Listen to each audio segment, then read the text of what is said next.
Thank you so much for being here and welcome back to the podcast. Lucky to be a super fan and then to get to join, right? It's terrific to be on the other side. So this is our second conversation. We did our last conversation a year and a half ago. I don't know if you know this, but it became a pretty legendary episode. It's something people continue to share. And that conversation is around basically a deep dive into building your sales org. And a lot has changed Yes. for you and the world since then. Cough AI.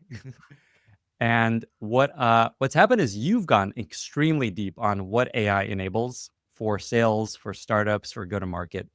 And what I love about conversations like this is you're basically living in the future, and you're here to give us a glimpse of where things are heading and tell us how to avoid the wrong turns and just help us get there ourselves. That I think I can do. To start, Yes. help us understand just the business you run, this SaaSter. Yes. What is it you sell? What is the business? What is it you do, Jason? I'm still trying to figure it out, Lenny. Maybe you are too in some ways. Yeah, that's true. So, I am a two-time founder who started writing a blog, my God, in 2012 about all the mistakes I made after I sold my startup to Adobe. We started doing a couple meetups. You've done meetups. Before anyone did this stuff, we did a big meetup in 2015. Thousands of people came. Then we do 10,000 people a year at SaaSter Annual. I've actually also invested almost $200 million, almost 10x lifetime, only into founders from the community. But the reason I don't know is folks that are connected to our content, I'm just passionate about helping other founders see mistakes and make less of them. So anyhow, we're a large community.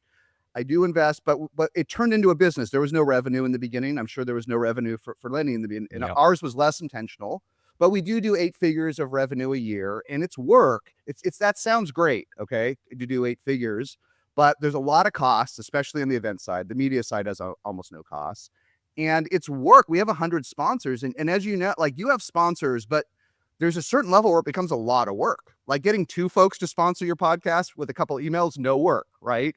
If you wanted to have like 4 Lenny podcasts, like it just scales. So we have built our own go-to-market team over time, and I've lived the frustrations. Folks have followed it, and then maybe I'm rambling a little bit. The interesting thing, the aha moment that happened to us is going into May of this year, we had one AI agent in production called Delphi that we both use for Digital Lenny and Digital Jason. Really interesting learnings. And we went into our 10,000 person event this year with a 7-figure budget and 8-figure top line. And 2 folks on the sales team who were paid high end of market. I have many flaws, but paying well and being loyal are not one of them. And 2 of them just quit at the event. They just quit on site. Okay. And this is like the 3rd time I've done this, like the 8th team I've built. And I turned to Amelia, our chief AI officer, and I said, we're done with hiring humans in sales. We're done. We are going to push the limits with agents. We're going to put, even if it doesn't quite work, okay?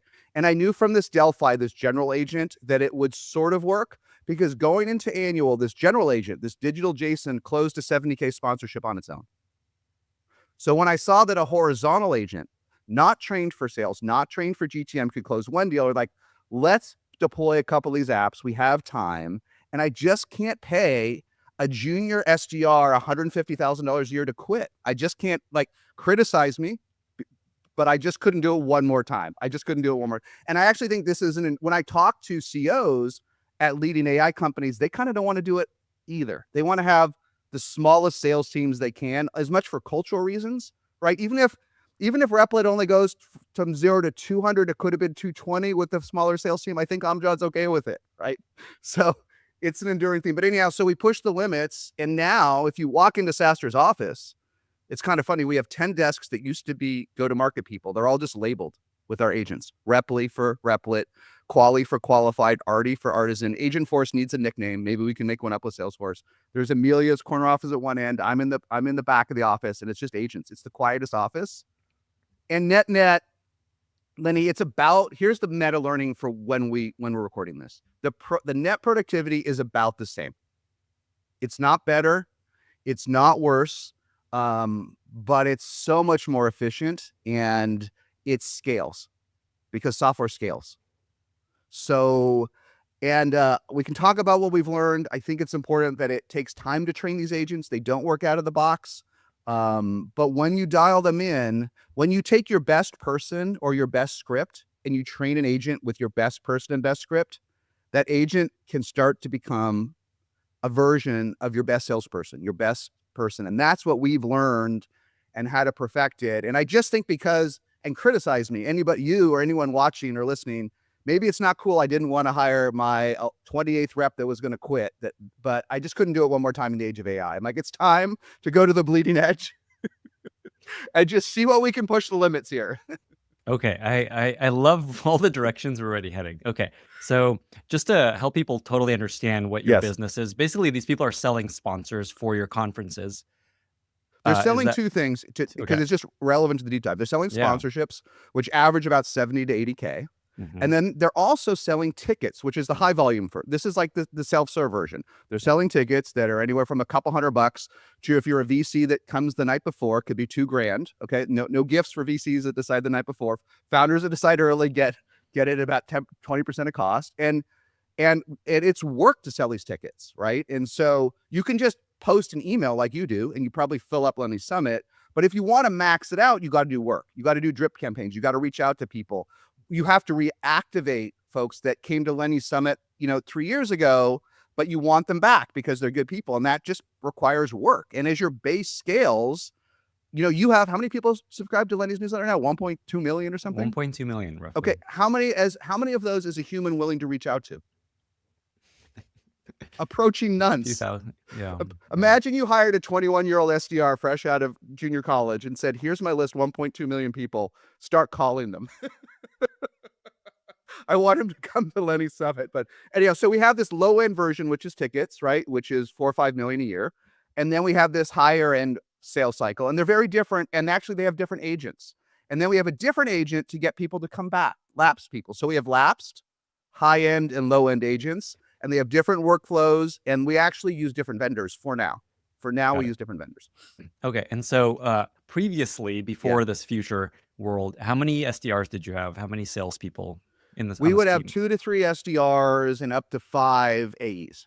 Okay, so like 8, 9 people full Yes. time working on SaaStr Yes. to bring in sponsors and to bring in tickets.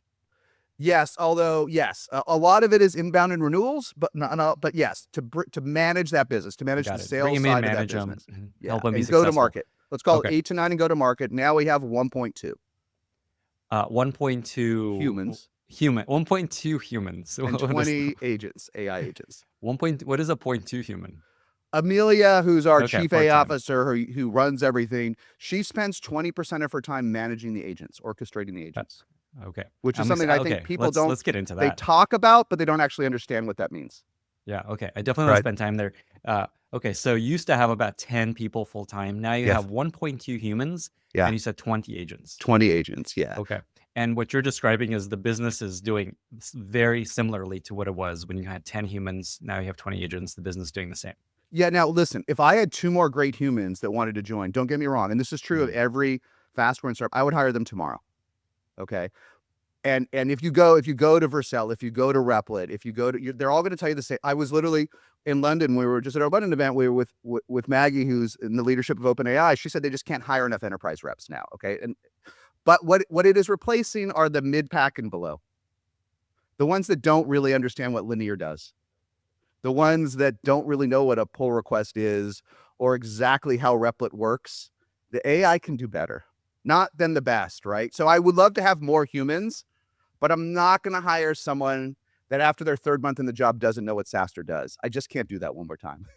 And you don't need to. I don't think you need to. So we're not doing, this is the thing. AI is replacing the jobs people don't want to do today, and it is displacing the mid pack and the mediocre. Their jobs are at risk. They are at risk. The best humans, it is true that they will get superpowers from AI, but I'm not sure the rest will. It's a cautionary tale, but I would love to have more than one. But at the end of the day, 1.2 humans is plus 20 AI agents is doing about what 10 human GTM did. Wow. Okay. I want to spend time on the different agents you've built, but first of all, just kind of zooming out, having gone through this experience, how do you see the world of go-to-market changing next year in the coming years? All the plays work. it's the playbooks that are kind of broken in the age of AI. All the plays work. Outbound still works. Webinar still works. Podcasts still work. Okay. Events still work. All this stuff works. All this stuff works. Why is 11 Labs out doing a roadshow, right? It works. Why do they go on Lenny's podcast? It works. So the plays all work. It's just the playbooks are broken because for folks that aren't in the age of AI, growth has decelerated so much that nothing seems to work.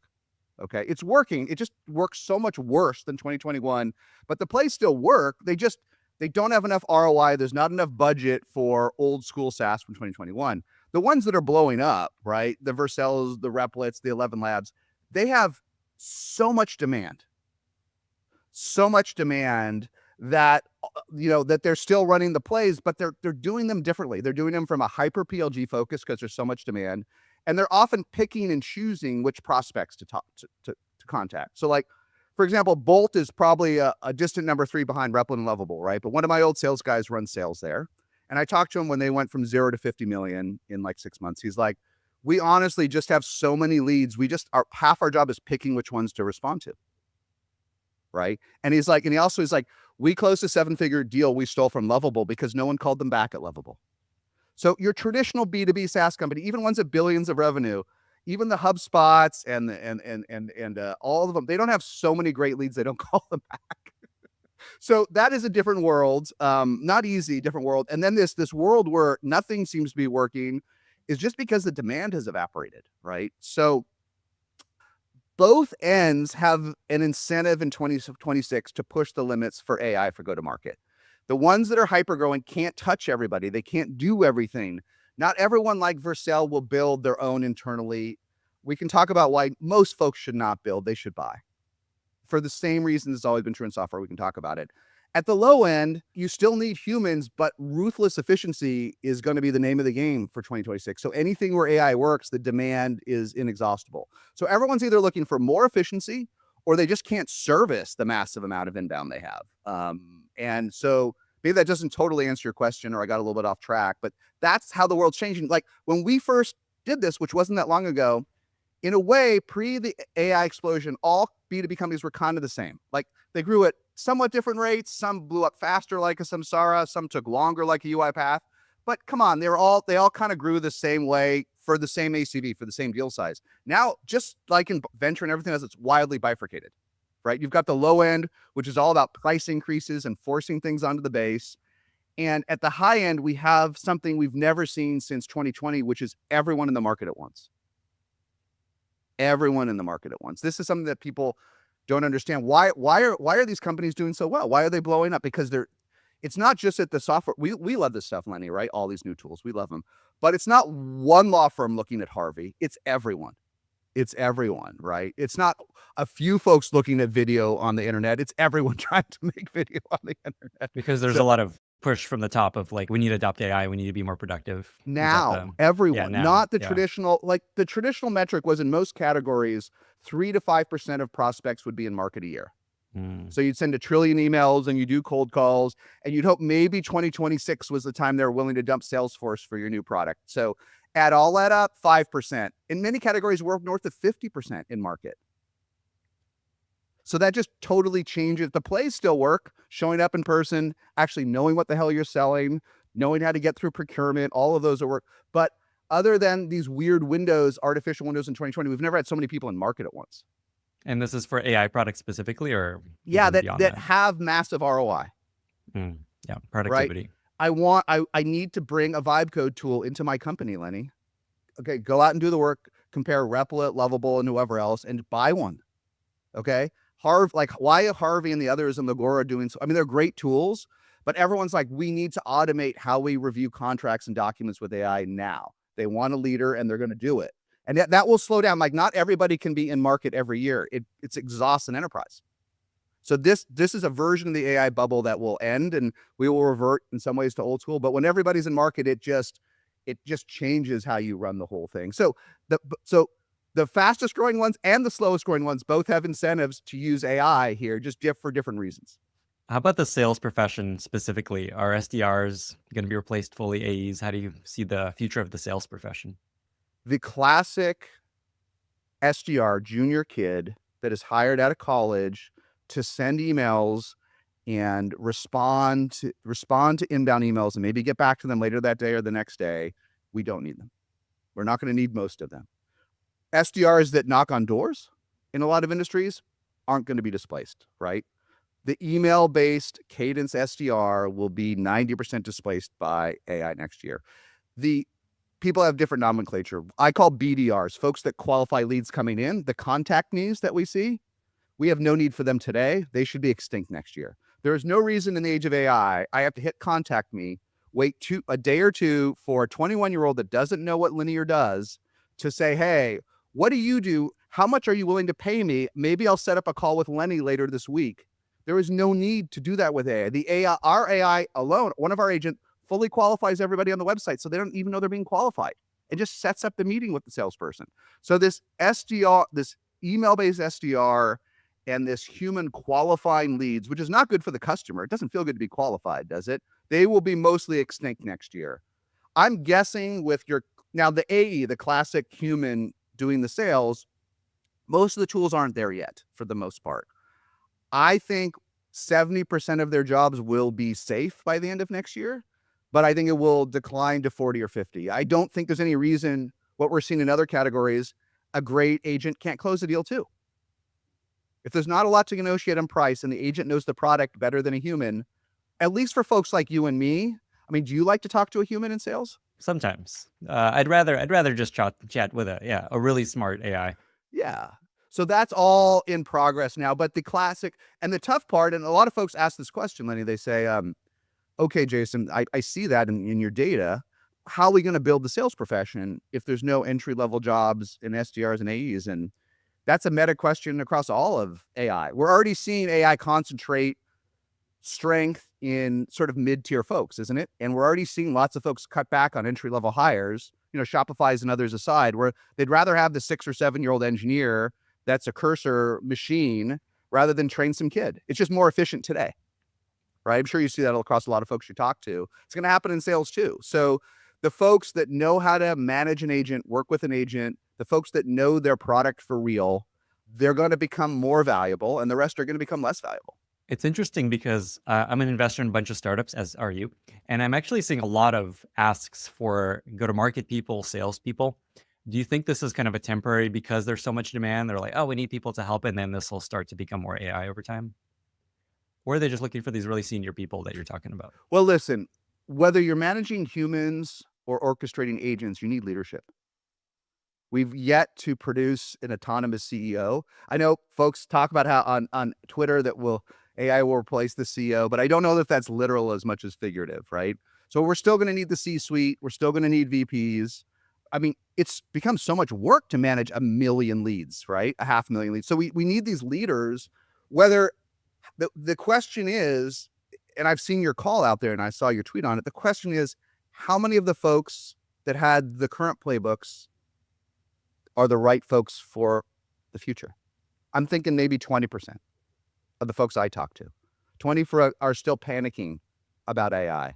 And I'll tell you how to be in the 20% if you want to know. But I think very few like the Janine from Vercel are going to make the jump. So we'll see. There will be huge organizations, right? Like Denise just went from Slack and Salesforce after 14 years to be CRO OpenAI.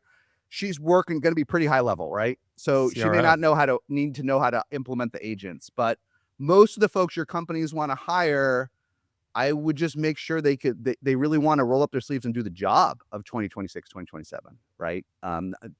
Just because they worked at Slack does not necessarily mean they have the skills at your startup. You said that you had some tips for folks to actually be this 20%. What are some, if someone's listening to this, like, oh man, my job is in trouble, what should I focus on? It's going to sound simple. It will work, and almost nobody's doing this. Pick a tool, an agent, an agentic tool to solve one of your problems. It doesn't just one that's the most painful or the one that's most acute. It could be support. It could be SDR. It could be inbound qualification. Pick one. Pick a leading vendor. I don't care which one it is.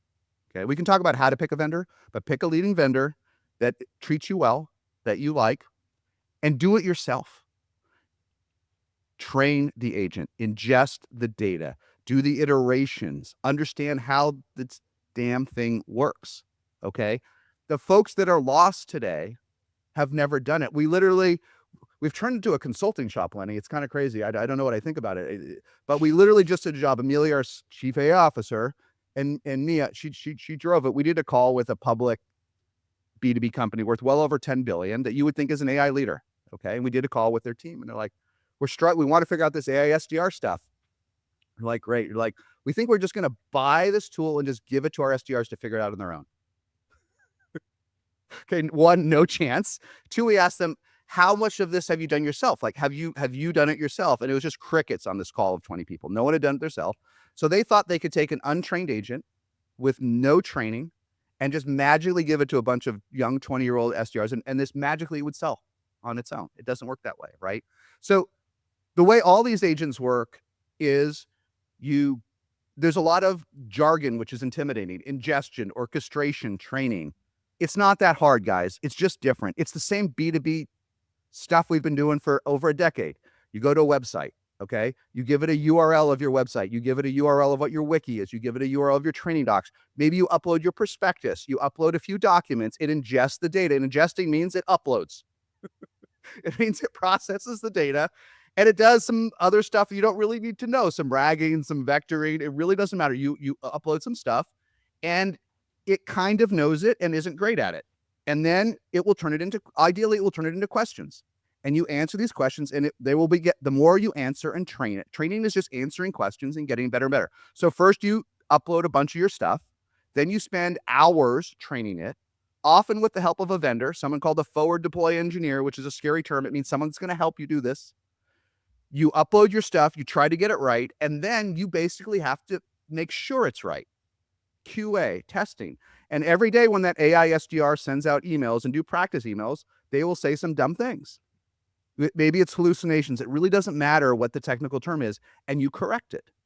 And if you do this for 30 days, and every day you spend an hour or two correcting those mistakes, by the 30th day, it's going to be pretty good. And anyone can do this that has been in B2B or SaaS. Anyone can do what I just described. It is not that different than other things we've done. It's just sequenced differently. But nobody does this. Everyone's panicked. And if you can go do this, pick any tool, pick Agentforce, pick Qualified, pick Artisan, pick whatever you want. If you can go do this and get it live into production, you're hyper employable. All the companies you talked about that need a GTM person, they will hire you. You could magically be their chief agentic GTM officer, but almost anyone can do this if they want to. It's just going to take a month of your time, and it might take you 50 or 60 hours plus qualifying the vendor, right? And in the old days, like when we first did our podcast, you'd hire an agency and disappear. That's how you do this stuff. It don't work that. The agencies don't know how to do this. You've got to do it yourself. But if you do, man, you will rock. You will just rock, and you will learn, right? You will learn, and you will learn the limits, and you will learn the agent what it can do and where it can't do. And then you will learn how to do the next one, right? So like we're pretty far on Agentforce, which is Salesforce's one, which Mark talks a lot about, but we're probably one of the only organizations of our size on it. I will tell you a cheat code, which is pretty interesting.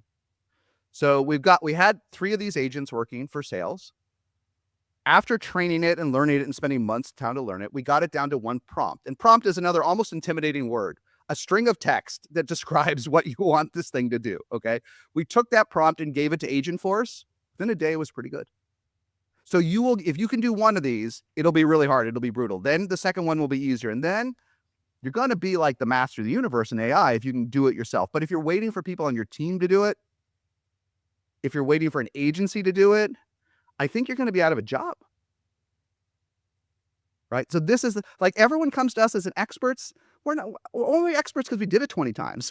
I think what might be helpful here actually is to do a tour, kind of a quick tour of the agents that you've built and what they do, which ones have been most impactful. And then as you do that, what products you use, what powers these agents that you like and maybe don't like. If anyone goes to saster.ai/agents, you'll see everything we built. It's all bulleted out. You can copy us, and I'll walk you through it. But two caveats or things at the top. I built a lot of stuff in Replit. We can talk about it for fun. I'm like a top 1% user. I love it.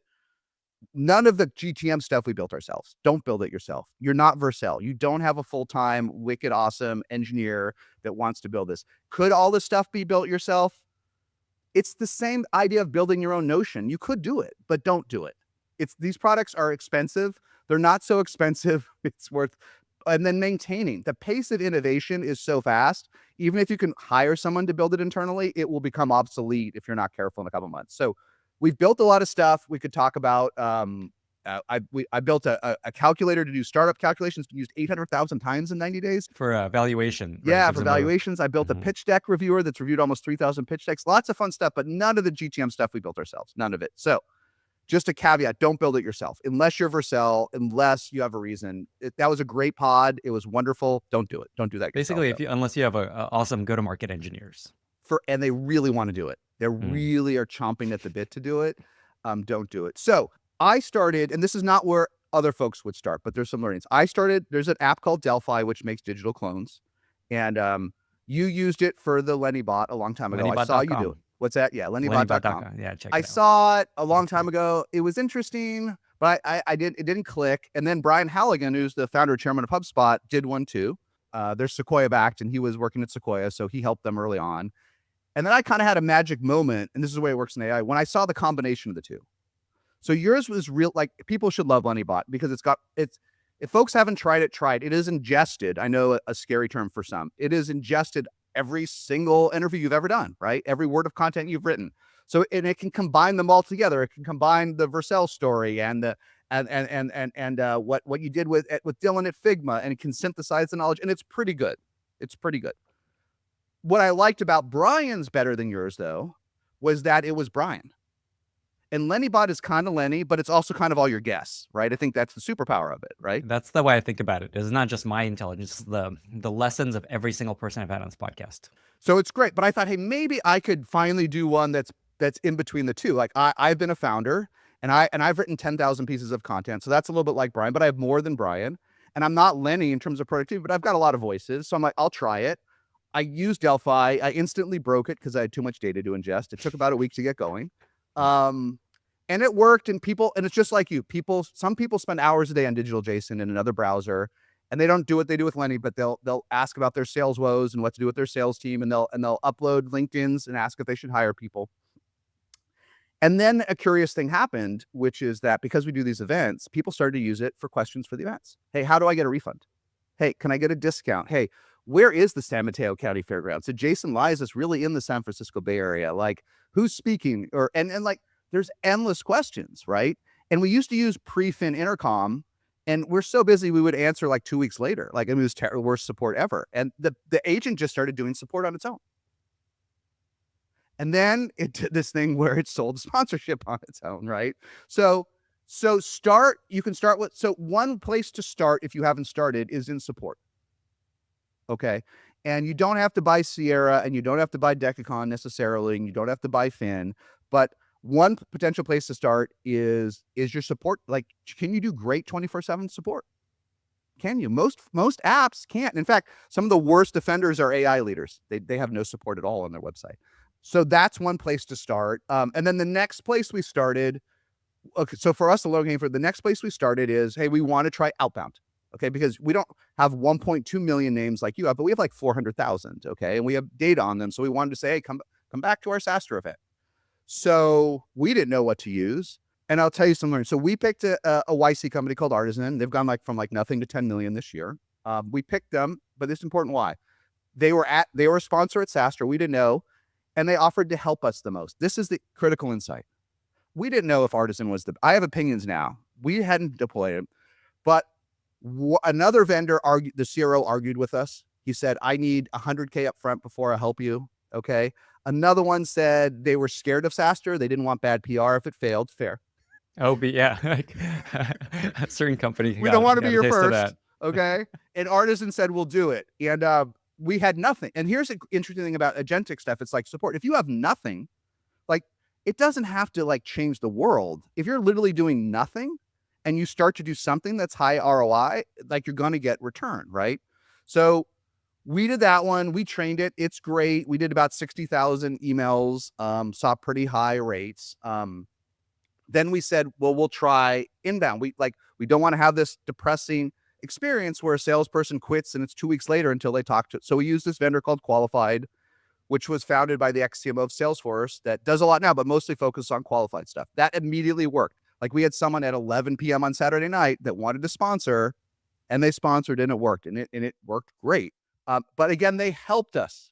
And this is an agent that is emailing with prospects, selling them on a Well, it's sponsorship. literally, if you go to SaaSterannual.com, and anyone should buy a product like this. It doesn't have to be qualified, but and they'll be, the bubble, the intercom-like bubble, Okay, got is it. tuned to qualifying inbound prospects, folks that Got say, "Hey, I want to sponsor Lenny's podcast. Sorry, we're sold out through 2028, but if you want to be on the wait list, sign up here, okay?" Or even better for us, it would qualify folks that weren't a good fit, right? It would save so much time, and it would do it 24 hours. Then it would just set up the meeting.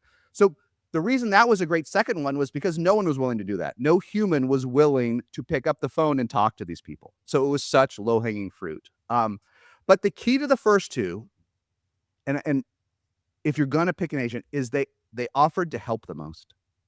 At the end of the day, Lenny, these are all running on Claude 4. They're all basically using a bunch of APIs mashed together. That's not new to software, right? Mashing a bunch of APIs into the hood. But deep down, I don't want to get anybody, trigger anybody. Many of these the leaders in AI GTM, they're more similar than different. They're more similar than different under the hood. It doesn't mean the features are parity. So because you have to train them, because it takes a month, the world's best software with no help training you is not one 99% of people should buy. So today, in the old days, we would qualify the best software. We would make a matrix and we would do their thing and we would compare features and do it. You got to do another column, which is your forward deployed engineer or solution architect or your SE, and talk to them and say, who is going to help me? And before you write a check, get on the phone with Lenny and see if Lenny's really going to do the deployment. And if Lenny rocks and the other vendor is better and won't help you, don't do it. And that's why we've had so much success. Is the first two we did, yeah, they were startups, right? So they worked harder.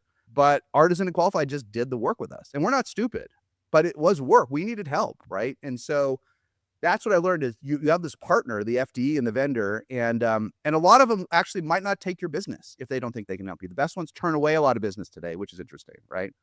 Interesting learning from this for folks is a lot of folks say, and they would say it to you if you use these, Lenny, they say you have too much data. SaaSter is not like us. We're a startup. We're tiny. You have 400,000 people in your database. Lenny has 1.2 million. It's not like that's, I only have 300 customers, okay, or 200 customers. What I've learned is that's wrong. If you have 300 customers, how many folks have come to your website ever? 30,000? How many leads do you have? How many folks in your database? How many folks have you tried to reach out before? More than a human's doing. And they all of a sudden they have a ha-ha moment. Like, how many folks do you have in your HubSpot, right? How many folks do you have in your CRM? They look it up, 31,000. Okay. How many folks do you have talking to them? 0. You don't need the scale of numbers that you and I have to make these agents work. You need a little bit of scale and you need a little bit of traffic, but not as much as you think. So all the learnings, we have a lot of folks that honestly, they don't want to do the work. They're like, well, SaaSter has a lot of scale. They have a lot of years. It's not true. And it turns out to also be like true with the training. I'm sure you've seen it with Lenny Bot. Like I thought having 12 years of content made the difference. Nah, it's having like a couple months of really good content and a long tail beyond that. But you don't need as deep training and as much as you think. You just need a bit to be really good. So anyone that has any skill whatsoever, even a couple million in revenue and up, can benefit from these products, right? So we did Horde general bot, got us to a certain place. Then we did SDR for outbound. Then we did inbound. And then we did Agentforce really early with Salesforce. And we didn't know what to do with Agentforce at first, right? But we decided we would reactivate the folks that sales decide was not worth their time.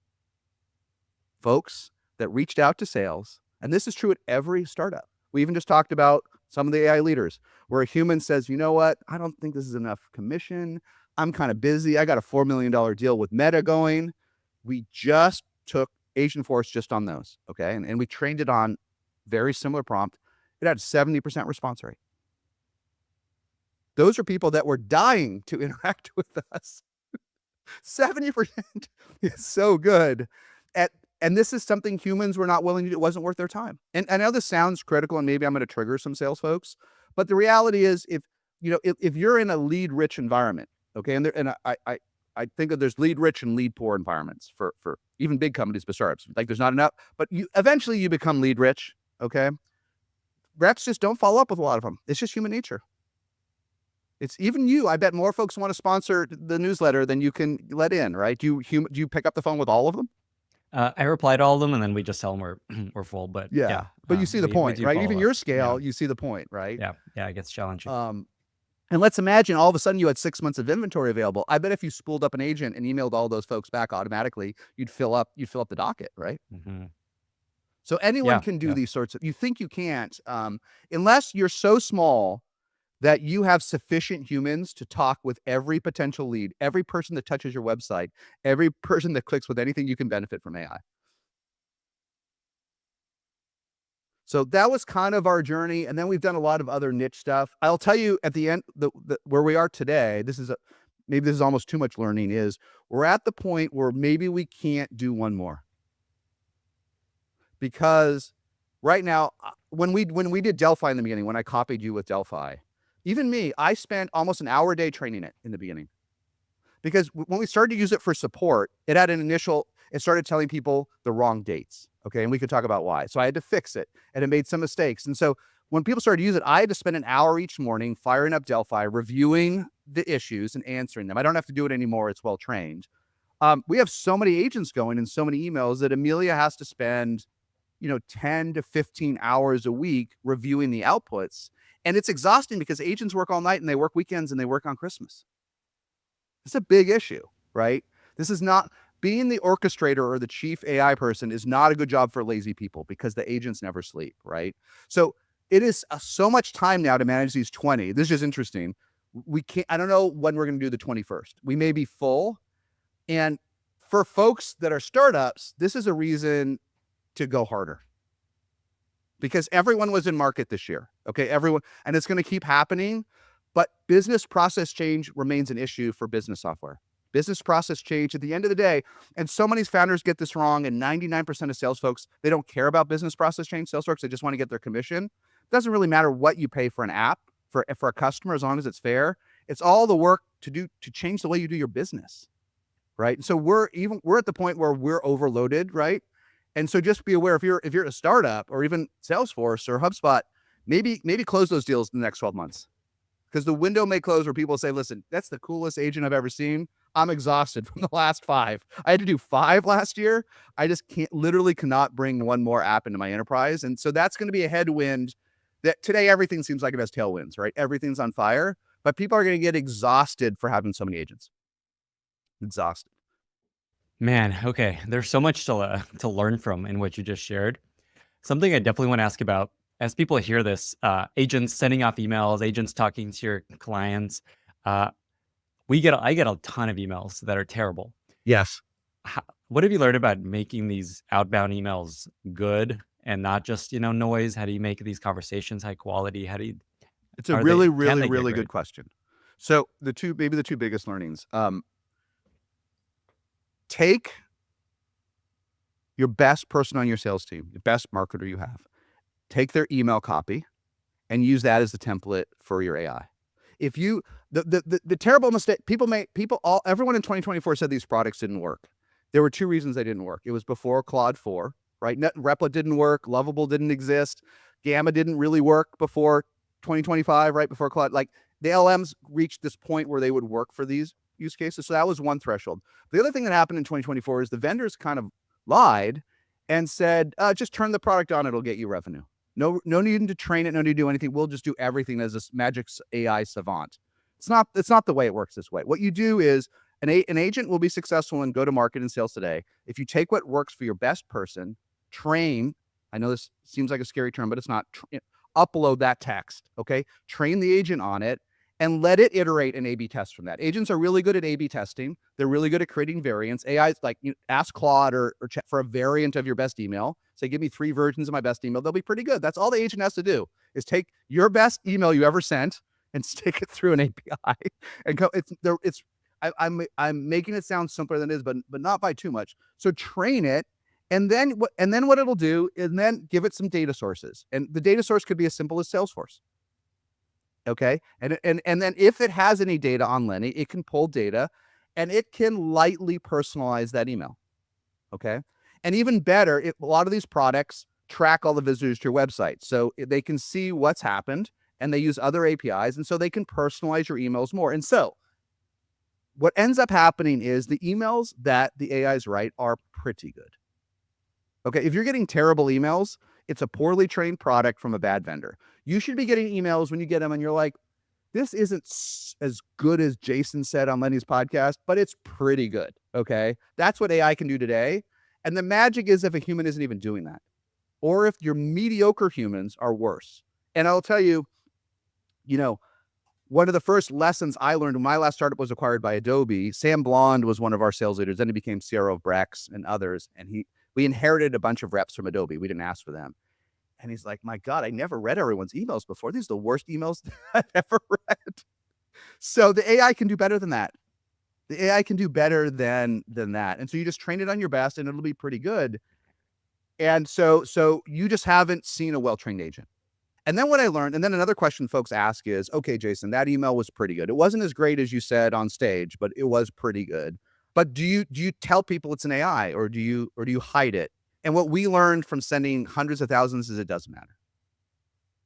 People, we're in an age where people don't really care as long as the email adds value and they know they're going to get an instant response. We've tried both. We've tried to say, hey, it's digital Amelia or digital Jason. We've tried to fake it. And what we've learned is now we just send it. We just send it and no one cares. And sometimes we'll get, especially founders will get an email back. They'll be like, haha, I can tell this is an AI, but it's pretty good. Can I do a meeting? That kind of says it all, doesn't it? Mm-hmm. So we're creating issues as excuses to not do the work.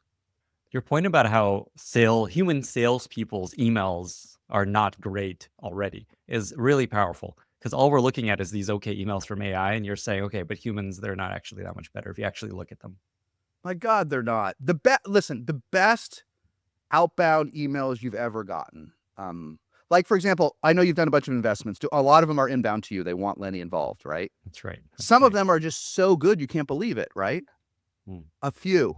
Yeah. How many are that? But a lot of them aren't, right? Right. Mm-hmm. So like the best founders and the best sales execs and the best SDRs will spend 2 hours researching an email. Okay, who exactly did IBM should I reach out to? What did IBM? Who else exactly is a competitor that's using them? Exactly what was the ROI? They'll give you a perfect story. Like if you get the world's best story, here's your competitor, here's how they use it, here's exactly when they bought, here's the ROI, here's the case study. That's a great email, right? How many 21-year-old SDRs do that? No, they use an automation tool, whether it's Outreach or Gong or SalesLoft or Mixmax or an AI based, but they do no work. It's not going to be that great. It's not going to be that great. So that's why for people get a little confused. The bar for good enough for AI GTM, it's not as high as we think. It's just like, a facsimile of your best person reproduced as best we can. It's going to beat your mid-pack person. It's going to beat the person that literally knows nothing about your product. Is this an opportunity for humans to continue to thrive this layer of much better emails? This came up when I had Jen Abel on the podcast. I asked her, like, what tools do you use? What do you use? She's like, nothing. I just write it out artisanally. And it works really well because everyone's sending AI emails. Is this just like where go-to-market salespeople still can exist, this much better email? Or is that also going to go away? For if you have a high-performing human team hunting high dollar value logos, and this is classic stuff. Lenny and I and Jen are in a conference room. We put a whiteboard of the 50 best folks that we want to sponsor Lenny's podcast. There's only 50, okay? And we write Notion and we write Linear and we write Replit. There's only 50. We're all trying to sell them these new sponsorships. They're $500,000 for 2 years. Take it or leave it, okay? And we divide them up and we say Lenny's best at this, Jason's best at Jen, and we each take 15 or 17. Dude, no need for AI there, is there? Agreed. No need for AI today. Because the ROI is really high. Yeah, and we're great, and we know that the three of us we're different. The three of us are really different. It's going to crush, and we don't need any. Maybe one of us will take our emails and run it through Claude real quick just to make it better, right? Or what I do is I do it for more research. Like I write the world's best email, and then I say, Claude, how could I make this better? Do a little research. It will still be better. So that's an AI boost Jen should be doing. I love Jen, but she should at least be making it better. But for our 45, 50 best ones, we don't need it. What if it's 5,000? Her approach just doesn't work. So yes, a lot of the stuff we're talking about lends itself to higher volume sales. But as everyone gets bigger, it's all higher volume. There's just so much volume as you scale, right? So yes, if you're tiny and you have 3 prospects and you're just getting into Y Combinator, maybe you don't need these tools. But we graduate out of that more quickly. And the bespoke thing for Jen, I think, will work for high dollar value enterprise, but is outside of that, I don't know, man. It's you just can't touch enough people. Humans can't Mm. touch enough people, and humans don't want to do the work. They don't want to talk to the mediocre leads. They literally. I'll tell you an example. Like when I was in London, I wanted to buy a $10,000 product. Okay, and I'm literally in London, and we're doing SaaS for London. I don't have any time, right? And I get confused with the time zones, Lenny. I don't know if you do. I don't even know what time it is in the Bay Area. So I just emailed this rep. It's the end of the year. I'm like, just send me the contract. I want to buy it. But I have 2 questions. I have 2 questions I want answered. And I told him these 2 questions, and they weren't even about price. Took him 3 days to get back to me, and he introduced me to someone else on his team. It wasn't worth his time. 10 grand wasn't enough because there's not enough commission for him, right? So he introduced someone else to me, and the other guy said, I can't answer your questions unless you'll get on the phone.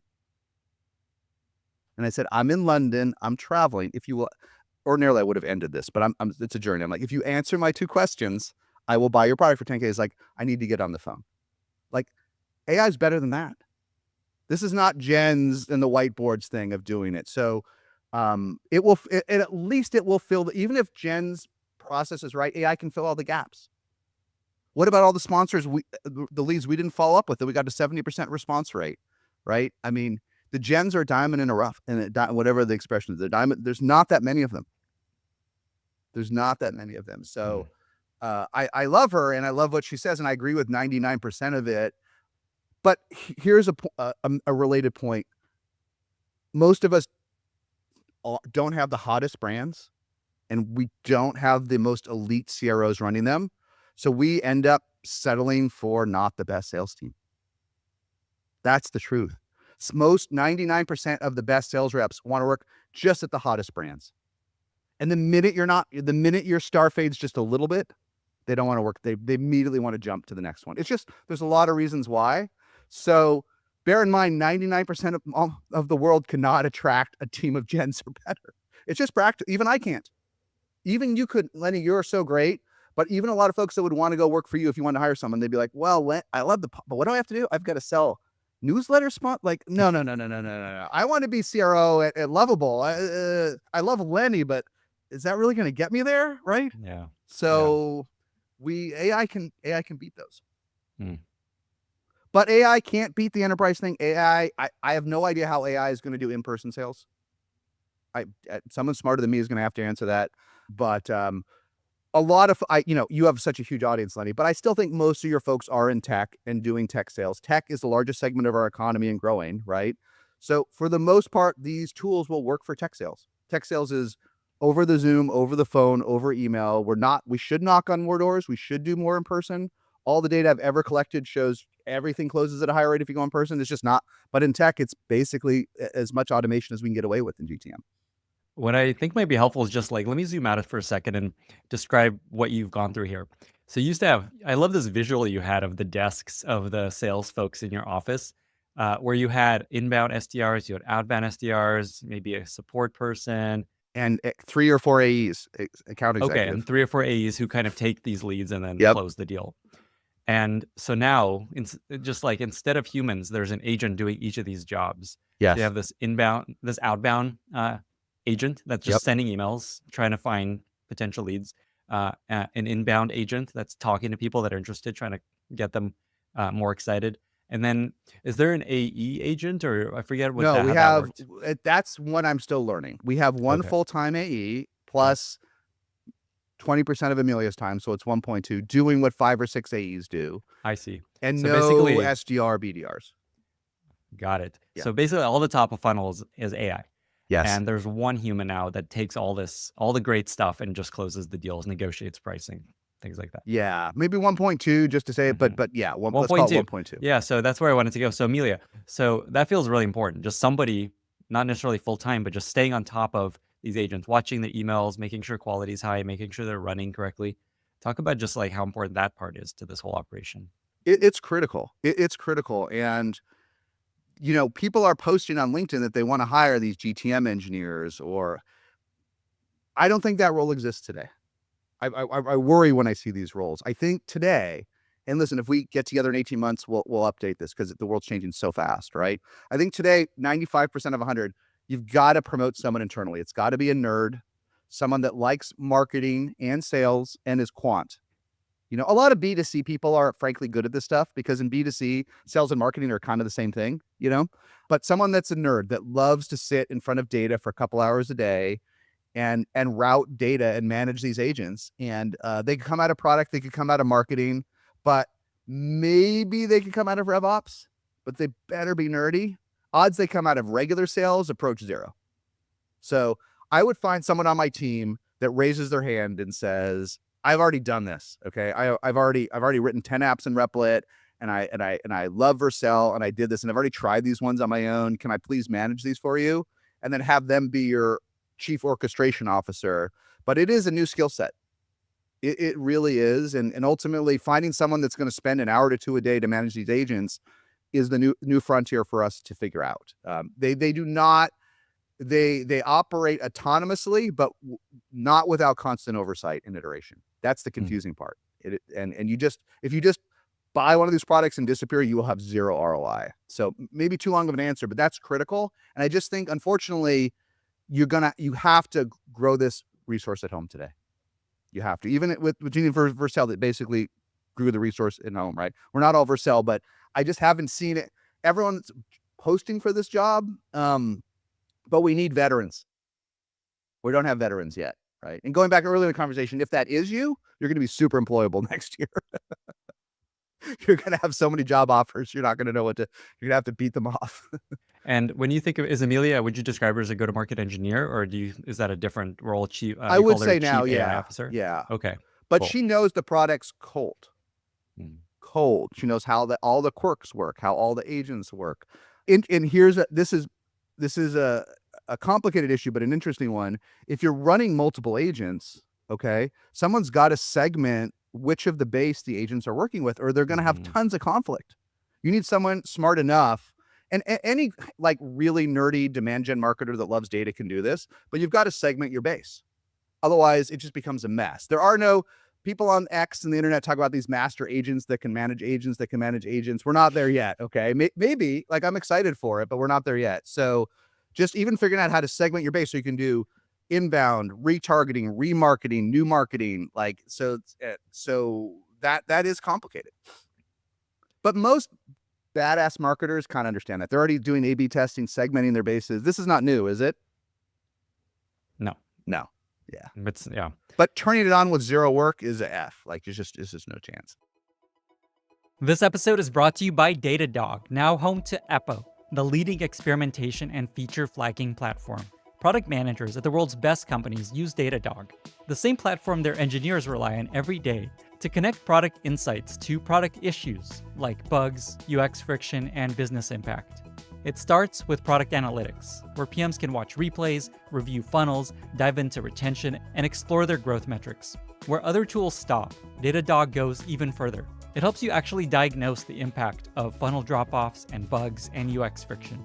Once you know where to focus, experiments prove what works. I saw this firsthand when I was at Airbnb, where our experimentation platform was critical for analyzing what worked and where things went wrong. And the same team that built experimentation at Airbnb built Eppo. Datadog then lets you go beyond the numbers with session replay. Watch exactly how users interact with heat maps and scroll maps to truly understand their behavior. And all of this is powered by feature flags that are tied to real-time data so that you can roll out safely, target precisely, and learn continuously. Datadog is more than engineering metrics. It's where great product teams learn faster, fix smarter, and ship with confidence. Request a demo at datadoghq.com/Lenny. That's datadoghq.com/Lenny. I'm looking back at some notes I took as you were talking of just like advice for each function almost of how to be successful in this future that you're seeing. So I'll try to summarize briefly. So your advice for salespeople is use the agents, build one yourself, try to train it, help it run alongside you so that you understand these tools and be the person within the sales org that's for leadership. I advise that for leaders. I don't know that if your average SDR or junior salesperson is going to get budget for their own agent. If they do, run with it. The problem, Lenny, is that all these agents that work today, they have forward deployed engineers, they have training. So they're all like 50 grand and up. 50 grand, 80 grand. I mean, people pay more, don't get me wrong, but kind of the entry level point for these is sort of like 50 grand plus 25K for the FDE, or 75. Like, they want, even Clay, I think, starts at 100K a year. So if you're a bigger organization, that's cheaper than a human, right? It's a tall, but there are no $99 a month products, which has a lot of it. They're trying, and I think it's going to come. They don't auto train yet particularly well. And so I don't know that junior folks are going to have access to a 100K budget, unfortunately, right? So that advice is for the VPs, the folks that are worried. A lot of them are worried that I'm obsolete, right? That I'm not going to get that role at Vercel or OpenAI. So keep going. The advice for the junior folks is to embrace it. Whatever tools your organization is using, become the best person at working with that agent, and you will automatically get more efficient. Yeah, is it annoying that you walk into work and the agent set up 4 calls for you and maybe you only wanted to do 2 of them? Embrace it. Embrace it, because you'll be twice as productive, right? I was literally talking yesterday. There's a company I'm on the board of called owner.com, which is kind of like AI for restaurants. They're crossing 100 million in revenue, going really quickly. It's got 100 folks on the sales team, Kyle does. With AI, he's targeting 3 to 5 million in revenue per rep. 3 to 5 million. Honestly, if this was 3 or 4 years ago for a similar company, it would be 3 to 500K. That's an order of magnitude more efficiency. Still 100 reps, right? 100 reps. He's going to need more to hit the number for next year, but 3 to 5 million per rep. So if you're that guy that can work with those tools, you become more valuable. But if you fight it, if you don't want to do that extra meeting, if you fight it, there's a tool, another tool we use for RevOps. There's 2 we use. One's called Momentum, one's called Attention. They're both great. They're very similar. And what it does is every single thing a human does is automatically tracked in your CRM instantly, real time. There have been tools that have done some of this before, but literally everything. And when we rolled it out, and it happened with a few other folks I know, one of the folks on that old team quit that day. Quit the day we rolled out the AI RevOps. You know why? He hadn't done anything in 30 days. The gig was up. Oh, wow. Every day he would show up to our stand-up and he said, yeah, I'm doing outbound and I'm really working on that deal with Vercel. Oh, wow. And nothing would close. And then we said, oh, and he quit that day. So my point is, he didn't lean into it, right? Lean into it. Now you're going to have total transparency on your day. Granola is a side example for everything, but AI is going to track everything you do. Like, if you want to fight it, if you want to fight the future, good luck to you, but embrace it. And you will leap ahead of your peers that aren't embracing this. Embrace all the transparency, all the leads, all the work it makes you do, because you can't close 10 times as much doing the same amount of work, can you? Nope. We do more work with AI. I'm working the hardest I've ever worked. That's with all these agents and all the output they create. And Amelia does a lot of it, but even I am working the hardest, but it's better, but it's not less work. It's more work.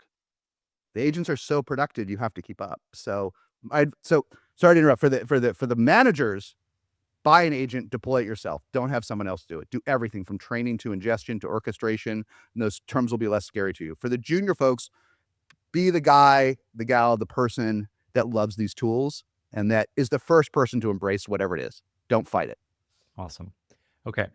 For founders in startups, what I'm hearing is be that forward deployed engineer, have that person, that sales engineer that's sitting there helping companies. This is basically an opportunity to compete with bigger players where you're actually there helping them set things up. Like all the companies you mentioned, none of them are big companies. They're all startups, which is really interesting.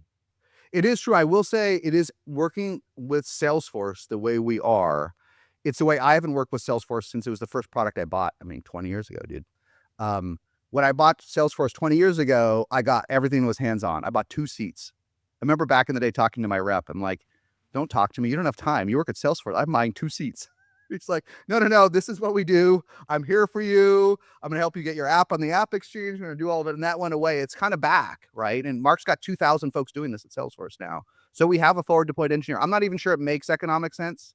And maybe in 2 years, someone like you or I would not get an FDE, but the big companies are figuring it out. But yes, pick a vendor that will make you a success with an FDE, right? And people throw this term out, but again, it's just someone that's going to make sure you get trained and onboarded with your product for real.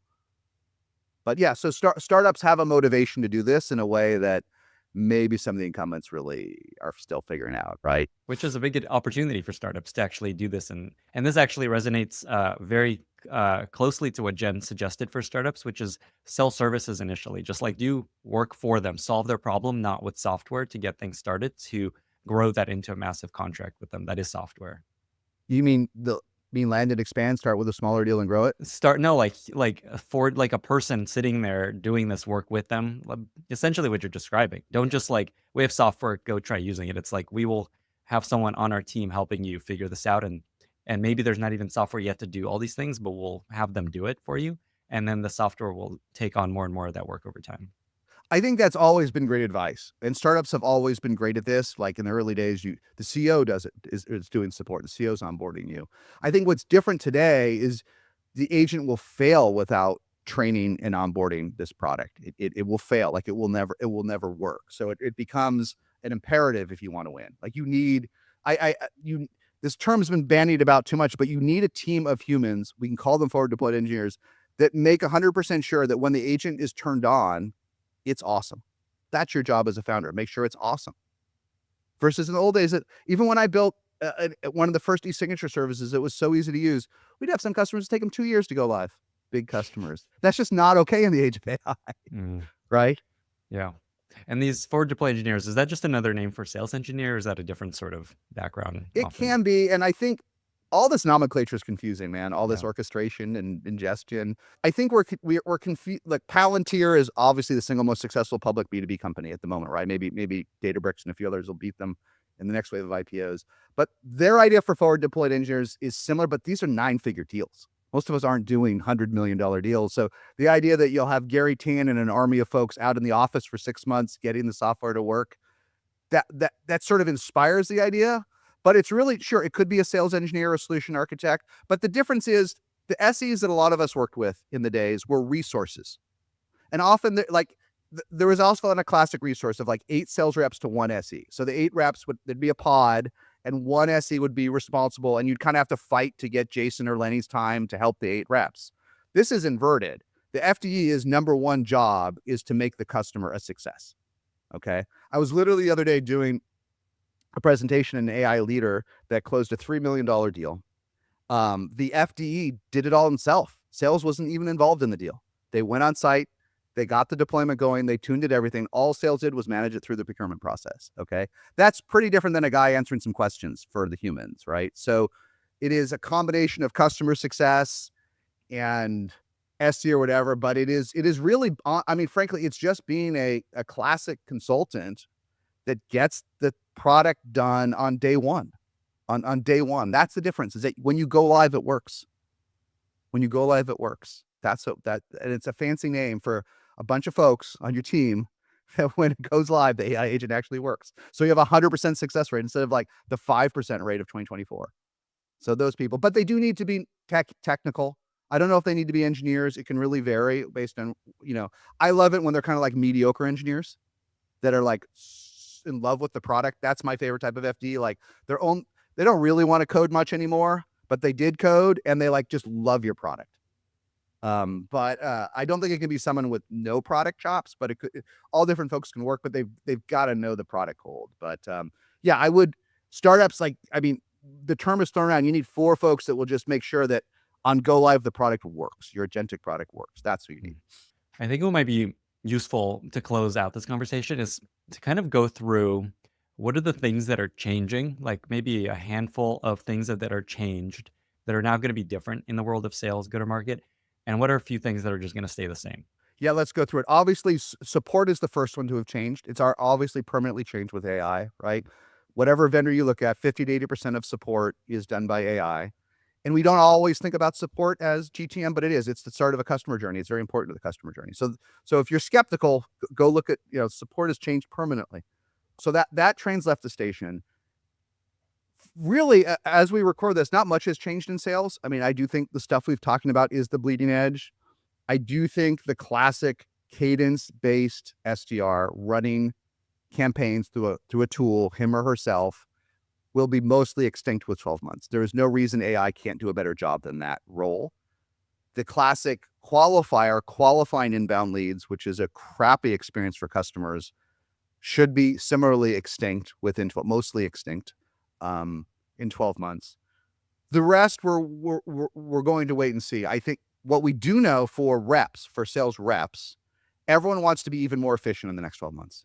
There's a lot of reasons people want to be more. Again, at the bottom end, it's cost, it's profitability pressures. At the high end, it's cultural. We just don't want 200 reps running around Vercel or Repo that don't know what the product does. Everyone, just the company owner, 3 to 5 million per rep is a lot different than 3 to 500,000. So you have to adjust as a rep. Every AI leader can't hire enough reps, like we talked about, but you're going to have to adjust to being geometrically, if not exponentially, more productive with help from AI. So you have to embrace these tools for real. And a lot of old school GTM leaders are like, AI isn't going to hurt sales reps. It's just going to give them superpowers. The best ones, yes. The mediocre are just going to be like more mediocre. Right? So I think the AE we will always have salespeople, but being a people person is not enough anymore. You know how you can tell a mediocre salesperson, Lenny? No. You ask them what they're really good at. I'm a people person, Lenny. You know how good I am, Lenny? I'm on text with 10 of my best customers. I'm a people person. What are the toughest technical objections you have at your product? What? They don't know, but they're a people person. This is like golf 3.0. It's not enough. Like it's insufficient. So people are becoming obsolete in sales. Field sales, no idea how AI is going to impact that if you're out in the field. I mean, the enterprise leaders are hiring more field salespeople than ever. Salesforce is hiring more than ever. And knocking on doors still works, man. So don't know the answers there. But the office worker and the work from home worker, AI is going to take as much of your job or make you as much better as it can, and you got to embrace it. So I would say from support to knocking on doors, we're going to go from 80% to 0%. From What AI. about phone calls? It's a great question, and we should have hit it. Obviously, there's plenty of robocall and regulatory issues around it. Certainly, a lot of startups are breaking the rules anyway. I would say this. Listen, there's phone calls and there's even SMS. There's limits to how much SMS you can automate, right? A lot of old school businesses don't even check emails, right? I mean, you're working in the shop floor. So those are unanswered questions. People are breaking the rules. OpenAI still breaks the rules, right? Now it's licensing Disney content. It used to just borrow Disney content. We will see. So I don't know the answers to that. I think in Europe, it'll certainly be much slower than in the US, but startups are going to push the limits. They're going to push the limits on what we can do with AI calls, AI enhanced, whether a human's kind of on the line, but AI is doing all the work. Maybe that's legal, right? Getting more consent for SMS than we typically get. So to think that the typical barriers to robocalling and SMS that startups aren't going to bend the rules in the age of AI, I'm dubious. But it's a good question. It's harder to do. The one thing I will add is, and it's a good objection to all of this, and I'd love to get Jen's thoughts too, but if you talk to the startups you'd invest in, Lenny, fewer of them are good at outbound phone calls than you'd think, right? We had many of the heads of revenue at Rippling speak at SaaStr. The old CRO worked on my team and others. They were late to develop cold calling because we never did it back in the day. The CRO was on my team. So we had to bring in someone that had worked with Sam Blond at Brex who had done it. It is a real art to pick up the phone and close business. It is a specialized skill. And so if that's your specialized skill and there's no way for AI to benefit, so be it. But I don't think for most tech calls that is as impactful as we pretend it is. I don't think most of the startups you and I work with and most of the folks listening to this do not close the majority of their revenue with human cold calls. It is a craft that works, but man, you got to be good at it. Yeah, this line somewhere that if you can close on a text message, AI can close it. Yeah. Yes. It is. I'm being facetious in the sense that people say that I think have weaker relationships with customers. This is why AI is disruptive. People have weaker relationships with their customers than they think. Yeah. And if it's so easy to close the deal on a text message, and we've done hundreds of thousands of these and folks don't mind if it's an AI, if it's a good AI, why won't it close it on the text message? Right? AI can be people too. It really can't. If you don't Yeah. believe me, folks, go to lennybot. Is that the URL, lennybot.com? Lennybot.com. If you don't think AI can be people, people spend hours on Lennybot, don't they? Yeah, and the best part is you could talk to Lennybot with Yeah. voice. There's a voice feature that sounds exactly like me. It's unbelievable. Yeah. So and a meta reason to go use Lennybot, go in with a learning mind. Don't go in biased. You will find that AI can be people. People spend hours. Who are our best therapists today as we record this? ChatGPT is our best therapist on planet Earth. It's a people person. I mean, it sounds silly, but if that is your best defense in sales, that you're a people person, the sands are sinking beneath you right now. It's not enough of a skill. It's people person is great when people buy enterprise software that's going to take 2 years to roll out and they have no idea how it works and it's a hope and a prayer. When you expect the agent to work during the pilot before the big check comes, people person is insufficient. Terrific. Tell me the person that's going to launch my agent, train it, and get it into production for me before I even pay you. This is the dream, Lenny. This is one of the biggest changes of all. When I talked with Mark Benioff, and Salesforce is the biggest, right? It's 44 billion. It's the biggest ship to turn, right? He's like, the number one thing I envy in Palantir, one is their high deal sizes. He made that joke in all the media and all the press. But the other thing is, he said, I wish I could. I can't today. I wish every Salesforce customer now could go live before they pay. That is so different from how we've been trained in many ways to almost rip off the customer, to get them to buy the product. First, try to avoid a pilot, then have the smallest pilot we can, then roll it out over years to different people. AI has upped the bar in terms of what customers expect. And that's why the best ones are blowing up, because the ROI is so high. And so you've got to deliver the ROI before the document is e-signed today. People that haven't fully embraced that are at public companies growing 8%. They're still trying to play games. What are some other things that you think are going to change that people may not be thinking about that's going to change the way we do sales in the next couple of years?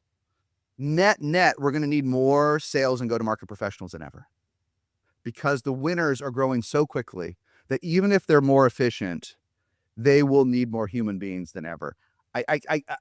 We'd have to put together a spreadsheet to see the crossover point. Obviously, many folks are shrinking headcount. Microsoft's already said they're past peak employee. They're never going to be bigger. We're seeing this all across the companies we work with. They want to be as lean as they can.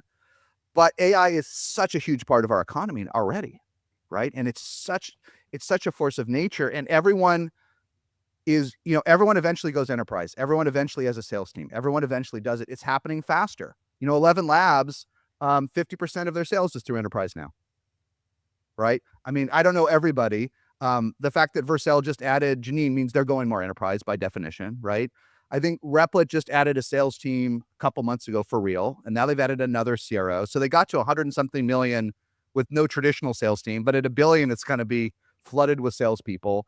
So if you get great at this stuff, if you go buy an agent today, when you listen to this and deploy it yourself and do the hard work and train it and ingest it and iterate it every day and get ahead of it, and then get 2 agents, and then 3, and then 4, you may become more valuable, have a better experience in GTM, and I hope actually be better paid.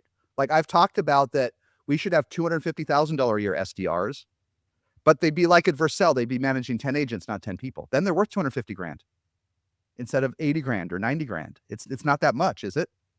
So there is a great world coming. These are the best of times, aren't they, Lenny, for product and business, right?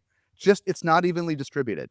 So you want to have, if you have those skills, even though we're not going to need these SDRs, and even though we're not going to need BDRs, even though we can get rid of half of AEs, the amount of revenue and growth in AI leaders is so phenomenal, right?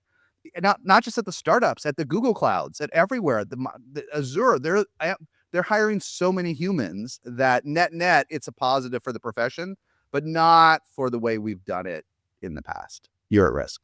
That is really interesting that we're still hiring, and this is what I've seen too. Just like everyone's hiring salespeople, go-to-market people. Do you think there's like going to be this peak in the next couple of years of just, okay, now that AI is doing more and more of this, or is it just hard to predict because who knows how big AI gets, how big these companies get? I mean, IT's over $1 trillion. I don't see any reason, and it's accelerating. The amount of AI is increasing the amount.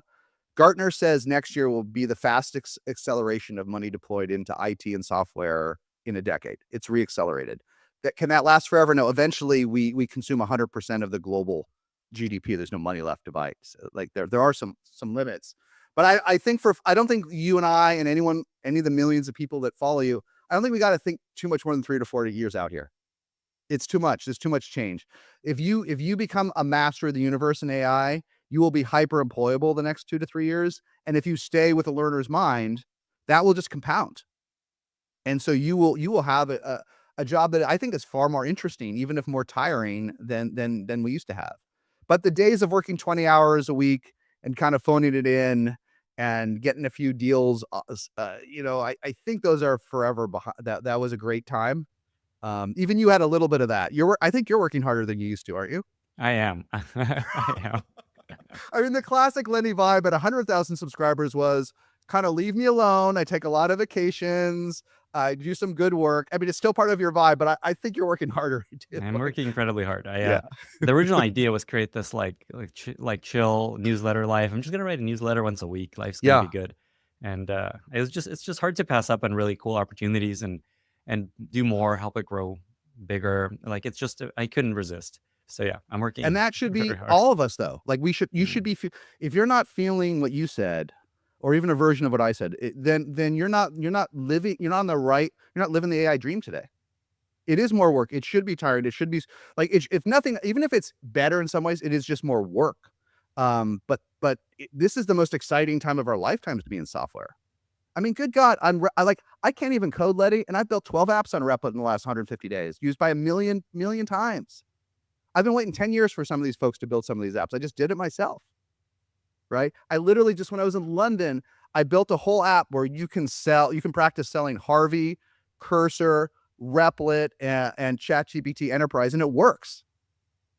Like this wasn't even possible at the start of the year, was it? So these are magical times. And the fact that we can run an 8-figure business with 3 people and 20 agents, it's like, get excited, or like go join one of these really slow growing my advice is pick one of 2 paths today. Either be working harder like even you and I are, right? We don't have to. Or honestly, I will say the truth is there were 1,000 unicorns born in 2021, right? 800 of them are growing pretty slowly, will never IPO, may not have an exit, but they're okay with 8% or 15% growth. If you don't want to be on the journey we talked about, I'm not judging. I get it. We're humans, right? We have families. Not all of us are obsessed.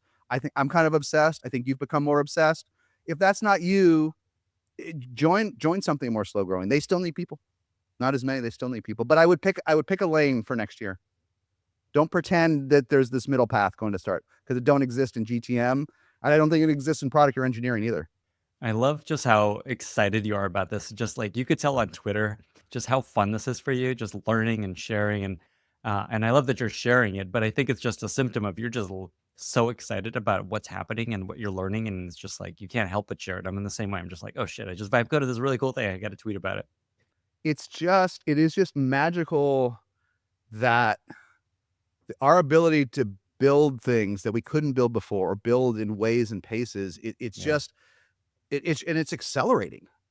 It's so, I mean, we could talk about it forever, but even for me, I picked Replit because Twitter told me to. I could have picked another tool. Like, I'm not an investor, and I'm not even biased, but I'm in the top 1%. Just to double down what you said, you're top 1% user of Replit? Yeah. Wow. Yeah. So it really didn't work well when I started about 170 days ago. Then a V2 came out and it got better. The hallucinations went away. And then this is just like, you got to get excited about. Folks may not know this, and other tools. When V3 came out, I don't know, 45 days ago, now it has agents talking to agents. So what happens is I can't really code. So when I have an issue and I'm trying to figure out how to do something, the agent calls in an architect or another agent, and they debate and argue with it, and they come up with the right answer. The first time this happened, I just fell out of my chair. It's just so, not only is it magical, I mean, great, you can do a prompt and build a crappy app that doesn't work. Now, like 150 days later, you have agents debating how to build better code with each other, and you don't even need to know how to code. I mean, this is the only greater time is going to be next year, right? I've been waiting, right? And just the things that you can build today, and the other, I mean, you know this, but other folks, I mean, that's me building without being able to code.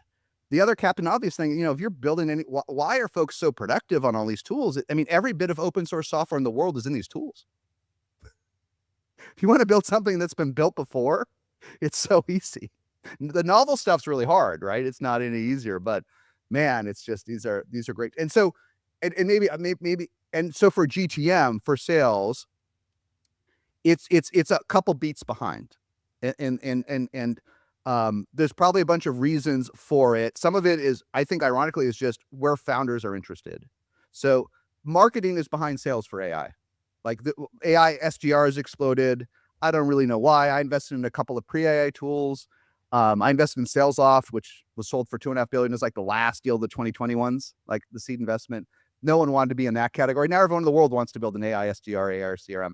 But marketing is slower just because people don't really want to build the cursor for marketing. People say they do, but it's just not. But it will get there. But the innovation will just accelerate. It's just going to accelerate. So don't be a skeptic on this stuff. Like if you're not as excited as me, then here's my last bit of advice on this for folks. If you don't feel what I feel, here's my advice over the holidays. When you have a quiet moment, when you're having your mulled wine or your hot chocolate or whatever, fire up your browser, do it in incognito, go to your app and do everything with a fresh Gmail address. Try support, see how your support is. Try to contact sales, sign up for the newsletter, do everything, try your product. If you do this quietly, you're going to cry about some of the things you've seen. You're going to cry how bad your support is. You're going to cry how long it takes sales to get back to you. You're going to cry about a couple things. Pick the thing that makes you cry the most over your mulled wine and go buy that agent and fix it. And then you will have the passion that we have. I always counsel people to do this. It just wasn't as actionable before AI. But so many you just get lost. You forget about what these things, you forget about the onboarding workflow, and you forget about support, and you forget how bad contact me, and you're so lost in the strategic. So you got it once a year, ideally once a quarter. Just do this incognito mode test. And even for Lenny's newsletter, I bet we can find some part you forgot to touch. Nope. No, you disagree? Not going to happen. I'm just joking. You're like, oh my God, I can't believe I didn't touch that since I launched the Substack. It doesn't even go to the right, that place gets a 404. I'm going to do this over the holidays. And I love that this, like, usually the advice would have been, okay, email your product manager and tell them you found all these bugs. Yeah. What you're saying here is, no, find an agent to take care of this in the future. Like, make this a much better experience for everyone always. Yeah. Yeah. And if it's the one that makes you cry, it may motivate you to do it. Yeah. And it's not like you have to publish it to production. It's not like you have to have your, CEO approve this thing. It's just like, show them what you might be able to do. Here's what I did over the weekend. Maybe we should explore doing this thing with our site. Yeah, their job is just my job. Yeah. Yeah. Oh man, Jason, I feel like I could chat with you for hours, but I think this is a good point to wrap things up. Is there anything that you wanted to share, or is there anything you want to leave listeners with? One last thing maybe that comes up, what that I've learned that are on people's minds and we can break, is a lot of folks are concerned, hey, this will impact people's jobs. What do I do? Like, okay, I did what you said. I did the incognito mode. I'm going to bring in this agent, this sales agent or this support agent. I've tried, I've even did it, but I'm worried I'm going to get pushback and people are going to lose their jobs. I don't have the perfect answer to this one, but I think be honest about it. Be honest that for the best people, it will make them more productive. For the best people, it will be even fun. For the best people, they will be better at their job. And if it is a threat to some of the folks on the team, the future is coming anyway.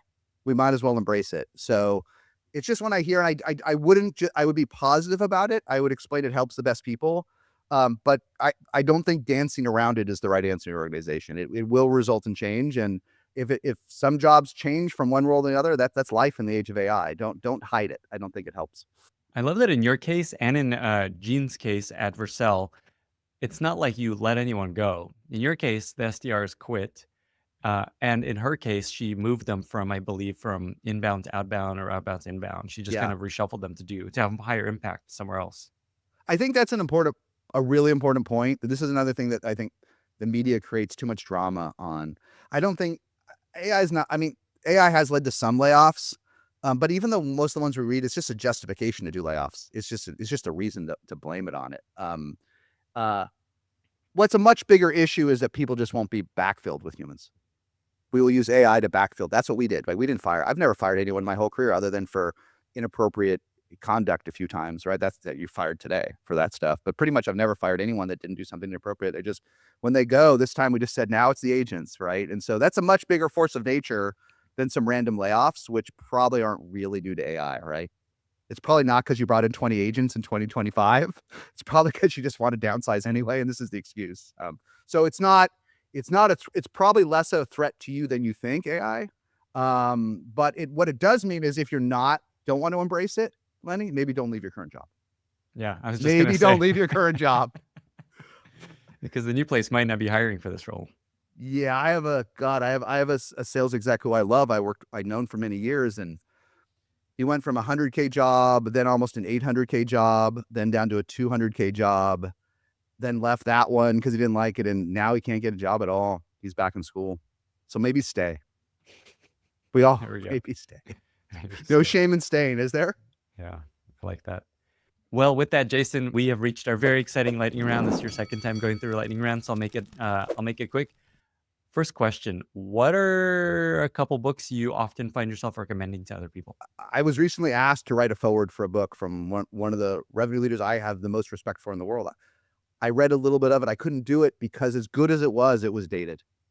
It wasn't current enough in AI. And there's just, well, I don't know, we said it it might have been before we started the pod. The plays all work, but the playbooks don't really work as well. So many of these GTM books are playbooks, especially folks selling courses and stuff, but they're playbooks. Run from the playbooks, embrace the plays. And so read all these go-to-market and sales books and take great items from them, which was always the goal from a book, right? Pick two or three things out of it. But I think I'm waiting for the next level of books in GTM in 2026 because everything I've read, it's just too backwards looking. So just be a skeptic. Grab the plays, but don't adopt the playbook. I just had the head of growth from Lovable, Elena Vernon, on the podcast. She had the same advice, that all these playbooks that she's used over the last 20 years in growth just don't work anymore at AI companies. Next question: do you have a favorite recent movie or TV show that you have really enjoyed? What's this one called? What's it called? Pluribus? Is that what it's called? Pluribus, yeah. I've Okay. been watching that.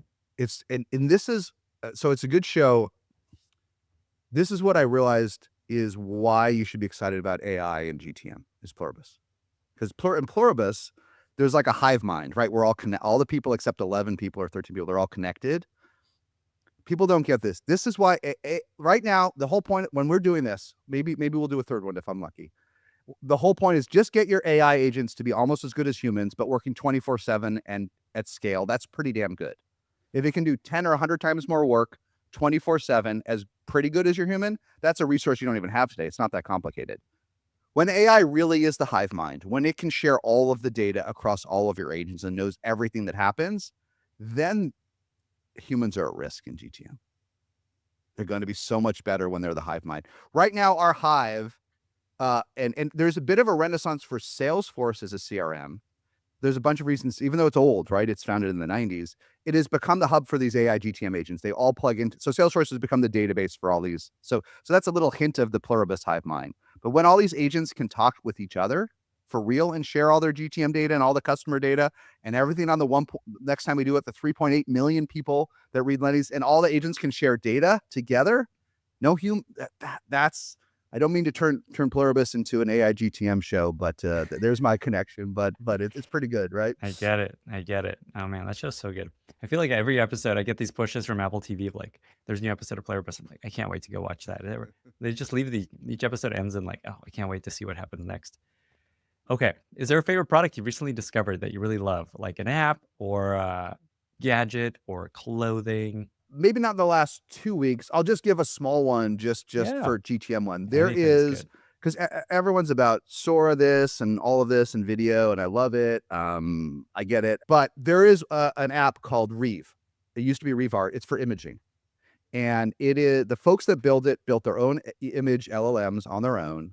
And the reason I bring this up, I use it every single day, is because it can do a lot of cool things with a prompt, right? But if you want to do cool stuff for marketing, If you want to create a great image, I have a CMMO buying my product doing this. I don't know a tool that is better for that kind of stuff. That stuff that we used to torture. We used to fire up Canva and try to create things, or even worse, wait 4 days for someone to do it for you. I just use, this is one of my cheat sheets. I have a couple tools that I use that people don't get, but now it's app.reave.ai. It changed its name, but it's just a simple prompt. Go to it, type in whatever image you want to make. And for a lot of the boring B2B stuff we like to do, I find it's the best. And it's Kills you. reve.com. Yeah, reve.com. I'm looking at it right now. Capybara delivering matcha through a quiet moss garden. App.reve.com. Yeah, sweet. Oh, Okay. you're making the image, you said. I'm just like, they're giving me examples here. I'm on the website here. Yeah, this is great. And you're saying this is better than like Nano Banana and all these other for like, this use case. And okay. you and I, we just want to do images. I want to do a thumbnail. I want an image for my article. I want it. Yeah. Cool. My niche thing, content. I just want to do. I've got to do it. I just don't think there's anything better for this use case. Sweet. So I use it 2 or 3 times a day, and I use all this stuff. Okay, more alpha to share with the audience. Okay, 2 more questions. Do you have a favorite life motto that you often find yourself coming back to in work or in life that you often maybe even share with other people? I'll just tell you one in the weird time we're at. This is probably your best startup. Just talking yesterday with a friend of mine, a startup just raised 20 million from a top 2 or 3 VC. Founder just quit the next day. Just on the call the other day, yesterday, CEO of a company at 250 million just quit. No successor, no anyone to join a hot AI startup. Maybe. Most of the time, there are times and places to just quit when you have customers, when you have 1 million or 2 million or 5 or 10 million in revenue. But we often think it's easier to get back to that 10 million in revenue, to get back to 100 happy customers or 200 happy.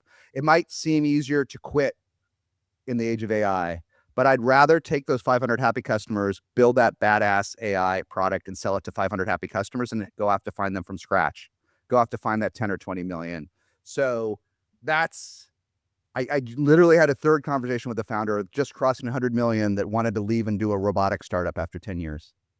I'm like, I get it, man, but like, this is, you have 9 figures of equity in this company, maybe go to the next level. So there's so much going on. They're decelerating, accelerating. I just usually think the best startup for founders, not necessarily for everybody else, is the one you're already working at. And if you're not happy, turn that into your hot AI startup. Here's the thing, it's not too late, Lenny. Sometimes it feels like it's too late on social media. Maybe it's too late to build the next ChatGPT on the cheap, okay? But for most stuff, it's not too late. It's still so early. We don't even have great AI marketing tools. We're really early on these AI SDRs. The markets have not hardened. The LLMs are getting so much better. It is, dude, if you want it, it's not too late. So the best startup you're ever going to have probably is the one you're working at today. Don't quit. Don't quit if you have happy customers. Maybe that's how don't quit if you have happy customers. They'll buy more from you. I love advice like that. That's empowering and optimistic and de-stresses people, I think, in a lot of ways. So that is great. Final question. How many SaaS have you done at this point? Like how many years of SaaS have there been? Good God. We've done the first we did some meetups, you know that, right? And then we did the first bigger one in 2015. So 2016, we did take a break in 2020, but we did in 2021. We're the only event in the Bay Area in 2021. So is that 12 of them? 12 years? It's a long time, man. And then how many talks have there been across those, would you say, total? And then we've done 7 in Europe. So 12 in the US and 7 in Europe. Okay, so about 20. Okay, 20 events. 20 bigger events. Yeah. Yeah. I don't know. Like the annual one, probably if you count the smaller ones, 300. So Wow. 3,000, 4,000 over the years. So then here's the question. Is there a Yes. talk that you think is the one that you, like, what's your favorite talk across all those events? Is there the one you're like, oh, this one really stood out. This is one I always share with people. One that you think you'd want people to check out if they were to check out one talk across all SaaStr.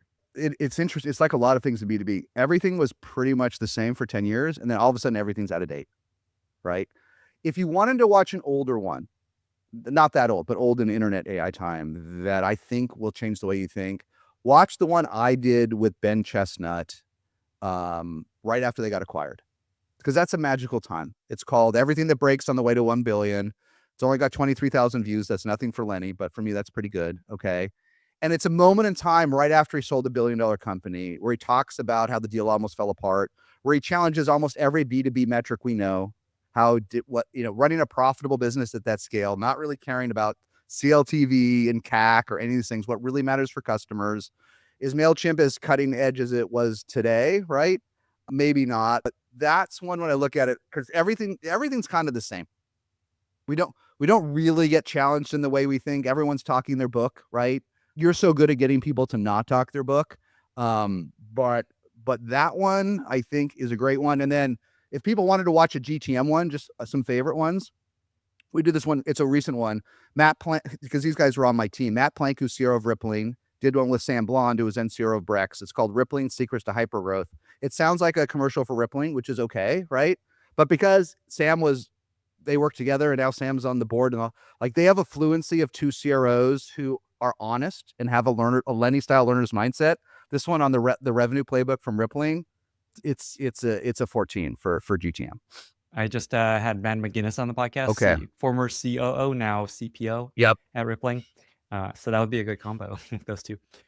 Jason, I don't know if you know this, but you're the perfect podcast guest because you have such deep experience in the space that you just have answers to everything I ask. Plus, you're now just living in this future that we're all heading towards. And you're like hands-on telling us, here's how the future will be, and here's how it works, and here's how you can get there, and here's what you shouldn't do, and here's what will break. So I'm just so thankful that you're here sharing all this advice with us. I'm excited for many more podcast conversations. So thanks for doing this. All right, Lenny, you're the best. I'm just a super fan. I'm lucky to be here. So thank you. Let me just ask you, how can listeners be useful to you as a closing question? The fun thing for me, we have two websites, SaaStr.com and SaaStr.ai. Just go to SaaStr.ai and just play with the tools we built. Play with the valuation calculator we talked about. Play with the AI VC. Play with any of our tools and just have fun and share any feedback. Because I've waited 10 years to build tools for the SaaStr community. Now I want to build like 20. So on the side, we've talked about tools you should go buy, but building your own stuff is pretty fun too. So try our tools and give me kind but critical feedback, but with some kindness. Okay, and that's SaaStr.ai agents. Yeah, I'm still trying to figure out the AI versus the comm. We got an SEO issue, so I can't really move it over, but it looks great. It works. It's shorter too. It is shorter. Jason, thank you so much for being here. All right, Lenny, you're the best. Bye, everyone. Thank you so much for listening. If you found this valuable, you can subscribe to the show on Apple Podcasts, Spotify, or your favorite podcast app. Also, please consider giving us a rating or leaving a review, as that really helps other listeners find the podcast. You can find all past episodes or learn more about the show at lennyspodcast.com. See you in the next episode.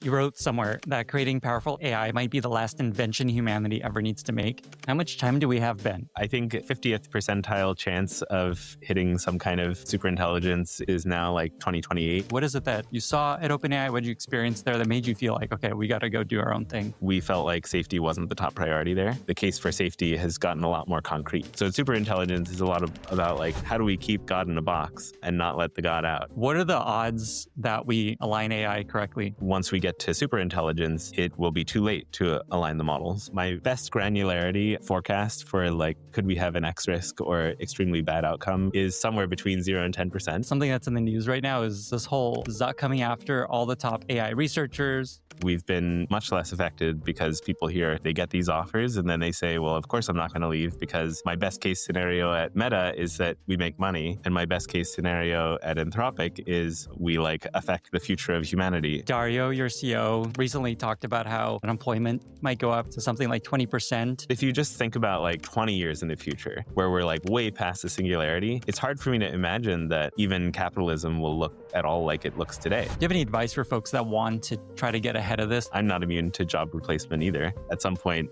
it's coming for all of us. Today, my guest is Benjamin Mann. Holy moly, what a conversation. Ben is the co-founder of Anthropic. He serves as tech lead for product engineering. He focuses most of his time and energy on aligning AI to be helpful, harmless, and honest. Prior to Anthropic, he was one of the architects of GPT-3 at OpenAI.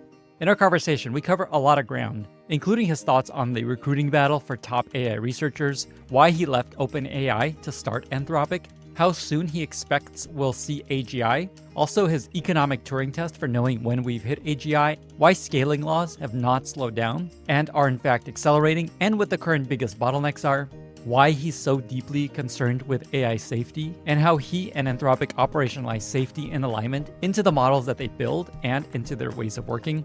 Also, how the existential risk from AI has impacted his own perspectives on the world and his own life, and what he's encouraging his kids to learn to succeed in an AI future. A huge thank you to Steve Nitch, Danielle Giglieri, Raf Lee, and my newsletter community for suggesting topics for this conversation. If you enjoy this podcast, don't forget to subscribe and follow it in your favorite podcasting app or YouTube. Also, if you become an annual subscriber of my newsletter, you get a year free of a bunch of amazing products, including Bolt, Linear, Superhuman, Notion, Granola, and more. Check it out at lennysnewsletter.com and click bundle. With that, I bring you Benjamin Mann. This episode is brought to you by Sauce. The way teams turn feedback into product impact is stuck in the past. Vague reports, static taxonomies, unactionable insights that don't move business metrics. The result? Churn, lost deals, missed growth. Sauce is the AI product copilot that helps CPOs and product teams uncover business impact and act faster. It listens to your sales calls, support tickets, churn reasons, and lost deals, surfacing the biggest product issues and opportunities in real time. It then routes them to the right teams to turn signals into PRDs, prototypes, and even code that drives revenue, retention, and adoption. That's why Whatnot, Linktree, Incident.io, and Zip use Sauce. One enterprise uncovered a product gap that unlocked $16 million ARR. Another caught a spiking issue and prevented millions in churn. You can too at sauce.app/Lenny. Sauce, built for AI product teams. Don't get left behind. This episode is brought to you by LucidLink, the storage collaboration platform. You've built a great product, but how you show it through video, design, and storytelling is what brings it to life. If your team works with large media files, videos, design assets, layered project files, you know how painful it can be to stay organized across locations. Files live in different places. You're constantly asking, is this the latest version? Creative work slows down while people wait for files to transfer. LucidLink fixes this. It gives your team a shared space in the cloud that works like a local drive. Files are instantly accessible from anywhere. No downloading, no syncing, and always up to date.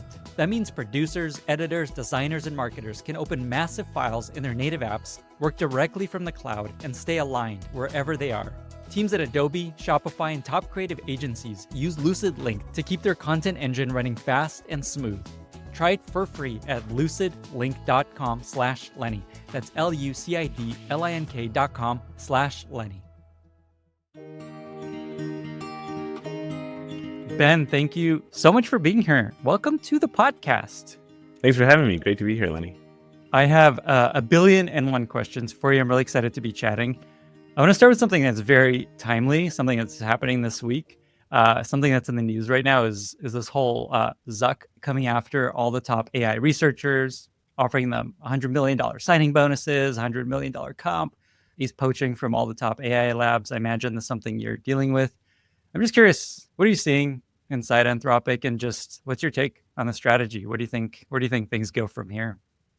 Yeah, I mean, I think this is a sign of the times. Like the technology that we're developing is extremely valuable. Our company is growing super, super fast. Many of the other companies in the space are growing really fast. And at Anthropic, I think we've been maybe much less affected than many of the other companies in the space because people here are so mission oriented. And they stay because, they get these offers and then they say, well, of course I'm not going to leave because my best case scenario at Meta is that we make money. And my best case scenario at Anthropic is we affect the future of humanity and try to make AI flourish and human flourishing go well. So to me, it's not a hard choice. Other people have different life circumstances and it makes it a much harder decision for them. So for anybody who does get those mega offers and accepts them, I can't say I hold it against them when they accept it, but it's definitely not something that I would want to take myself if it came to me. Yeah, we're going to talk about a lot of the stuff that you mentioned. In terms of the offers, do you think, is this a real number that you're seeing, this $100 million signing bonus? Is that like a real thing? I don't know if you've actually seen that. I'm pretty sure it's real. Wow. if you just think about like the amount of impact that individuals can have on a company's trajectory, like in our case, we are selling like hotcakes, and if we get a 1 or 10 or 5% efficiency bonus on our inference stack, that is worth an incredible amount of money. And so to pay individuals, like $100 million over a 4-year package, that's actually pretty cheap compared to the value created for the business. So I think we're just in an unprecedented era of scale, and it's only going to get crazier, actually. Like if you extrapolate the exponential on how much companies are spending, it's like 2x a year roughly in terms of capex. And today we're maybe in the like globally $300 billion range, the entire industry spending on this. And so numbers like 100 million are a drop in the bucket. But if you go a few years out, a couple more doublings, we're talking about trillions of dollars. And at that point, it's just really hard to think about these numbers. Along these lines, something that a lot of people feel with AI progress is that we're hitting plateaus in many ways, that it feels like newer models are just not as smart as previous leaps. But I know you don't believe this. I know you don't believe that we've hit plateaus on scaling laws. Talk about just what you're seeing there and what you think people are missing. It's kind of funny because this narrative comes out like every 6 months or so, and it's never been true. And so I kind of wish people would have like a little bit of a bullshit detector in their heads when they see this. I think progress has actually been accelerating, where if you look at the cadence of model releases, it used to be like once a year. And now with the improvements in our post-training techniques, we're seeing releases every month or 3 months. And so I would say progress is actually accelerating in many ways. But there's this like weird time compression effect. Dario compared it to being in a near light speed journey where a day that passes for you is like 5 days back on Earth. And we're accelerating. Oh, so man. the time dilation is increasing. And I think that's part of what's causing people to say that progress is slowing down. But if you look at the scaling laws, they're continuing to hold true. We did kind of need this transition from like normal pre-training to reinforcement learning scaling up to continue the scaling laws. But I think it's kind of like for semiconductors, where it's less about the like density of transistors that you can fit on a chip and more about like how many flops can you fit in a data center or something. So you have to change the definition around a little bit to like keep your eye on the prize. But yeah, I like this is one of the few phenomena in the world that has held across so many orders of magnitude. It's actually pretty surprising that it is continuing to hold to me. If you look at like fundamental laws of physics, many of them don't hold across 15 orders of magnitude. So it's pretty surprising. It boggles the mind.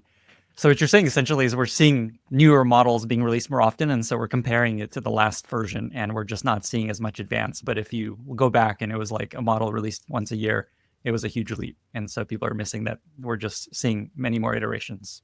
I guess to be a little bit more generous to the people saying things are slowing down, I think that for some tasks, we are saturating the amount of intelligence needed for that task.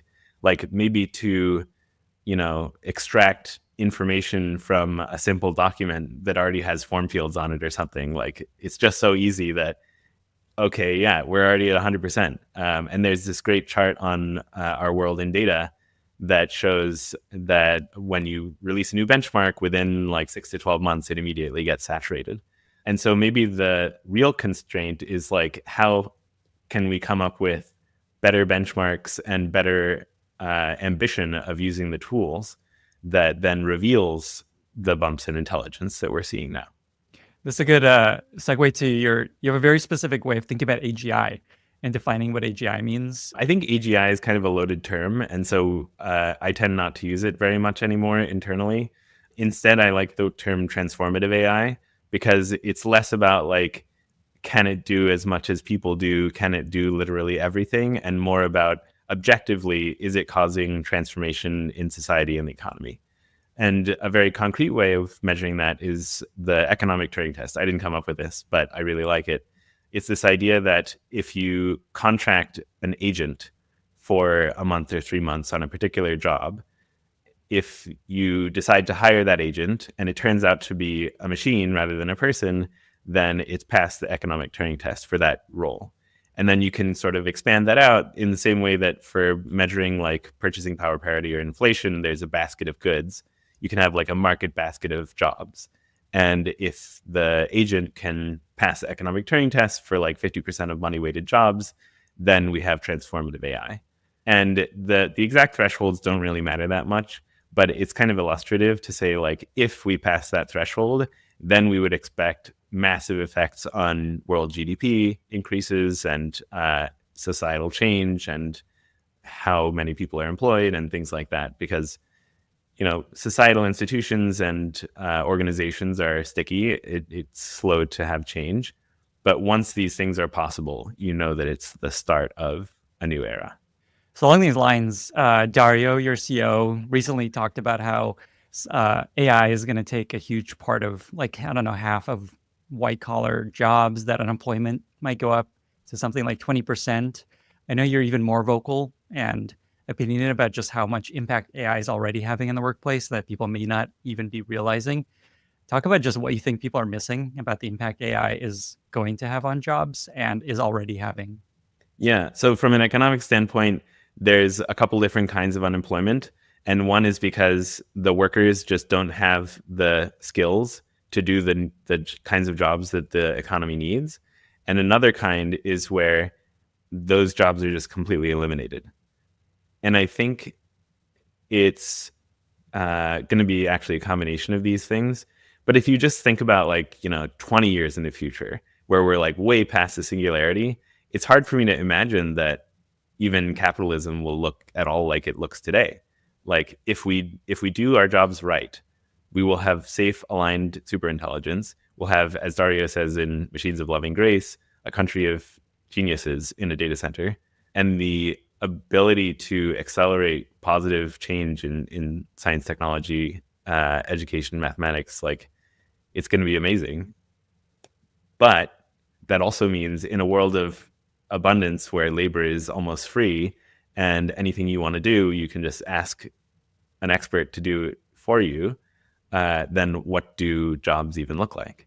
And so I guess there's this scary transition period from where we are today, where people have jobs and capitalism works, and the world of 20 years from now where everything is completely different. But part of the reason they call it the singularity is that it's like a point beyond which you can't easily forecast what's going to happen. It's just such a fast rate of change and so different that it's hard to even imagine. So I guess taking the view from the limit, it's pretty easy to say hopefully we'll have figured it out. And in a world of abundance, maybe the jobs themselves, it's not that scary. And I think making sure that transition time goes well is pretty important. There's a couple of threads I want to follow there. One is people hear this. There's a lot of headlines around this. Most people probably don't actually feel this yet or see this happening. And so there's always this I guess, I don't know, maybe, but I don't know. It's hard to believe. My job seems fine. Nothing's changed. What are you seeing just happening today already that you think people don't see or misunderstand in terms of the impact AI is having on jobs? I think part of this is that people are really bad at modeling exponential progress. And if you look at an exponential on a graph, it looks flat and almost zero at the beginning of it. And then suddenly you hit the knee of the curve and things are changing real fast, and then it goes vertical. And that's the plot that we've been on for a long time. I guess I started feeling it in maybe 2019 when GPT-2 came out, and I was like, oh, this is how we're going to get to AGI. But I think that was pretty early compared to a lot of people where when they saw ChatGPT, they were like, wow, something is different and changing. And so I guess I wouldn't expect widespread transformation in a lot of parts of society. And I would expect this skepticism reaction. I think it's very reasonable. And it's exactly what is the standard linear view of progress.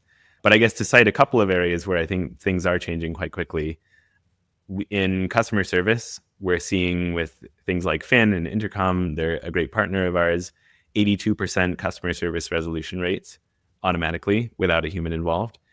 And in terms of software engineering, our Claude Code team, 95% of the code is written by Claude. But I think a different way to phrase that is that we write 10x more code or 20x more code. And so a much, much smaller team can just be much, much more impactful. And similarly for the customer service, yes, you can phrase it as 82% customer service resolution rates, but that nets out in the humans doing those tasks, able to focus on the harder parts of those tasks. And for the more tricky situations that in a normal world, like 5 years ago, they would have had to just drop those tickets because it was too much effort for them to actually go do the investigation. There were too many other tickets for them to worry about. So I think in the immediate term, there will be a massive expansion of the pie and the amount of labor that people can do. Like I've never met a hiring manager at a growth company and heard them say like, I don't want to hire more people. So that's like the hopeful version of it. But with things that are like lower skill jobs or like less headroom on how good they can be, I think there will be a lot of displacement. So it's just something we as a society need to get ahead of and work on. Okay, I want to talk more about that.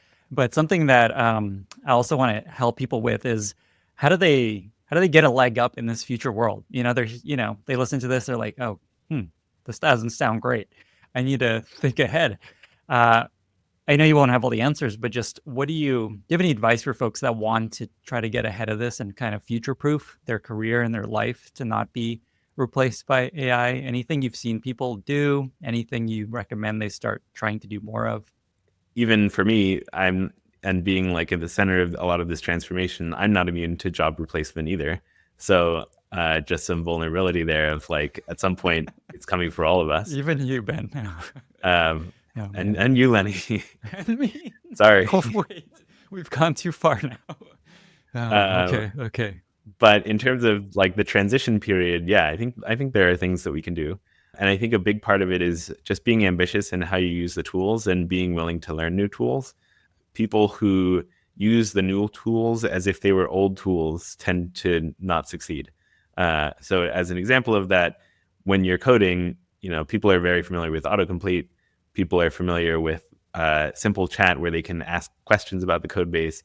But the difference between people who use Claude Code very effectively and people who use it not so effectively is like, are they asking for the ambitious change? And if it doesn't work the first time, asking 3 more times, because our success rate when you just completely start over and try again is much, much higher than if you just try once and then just keep banging on the same thing that didn't work. And even though that's a coding example, and coding is one of the areas that's taking off most dramatically, we have seen internally that our legal team and our finance team are getting a ton of value out of using Claude Code itself.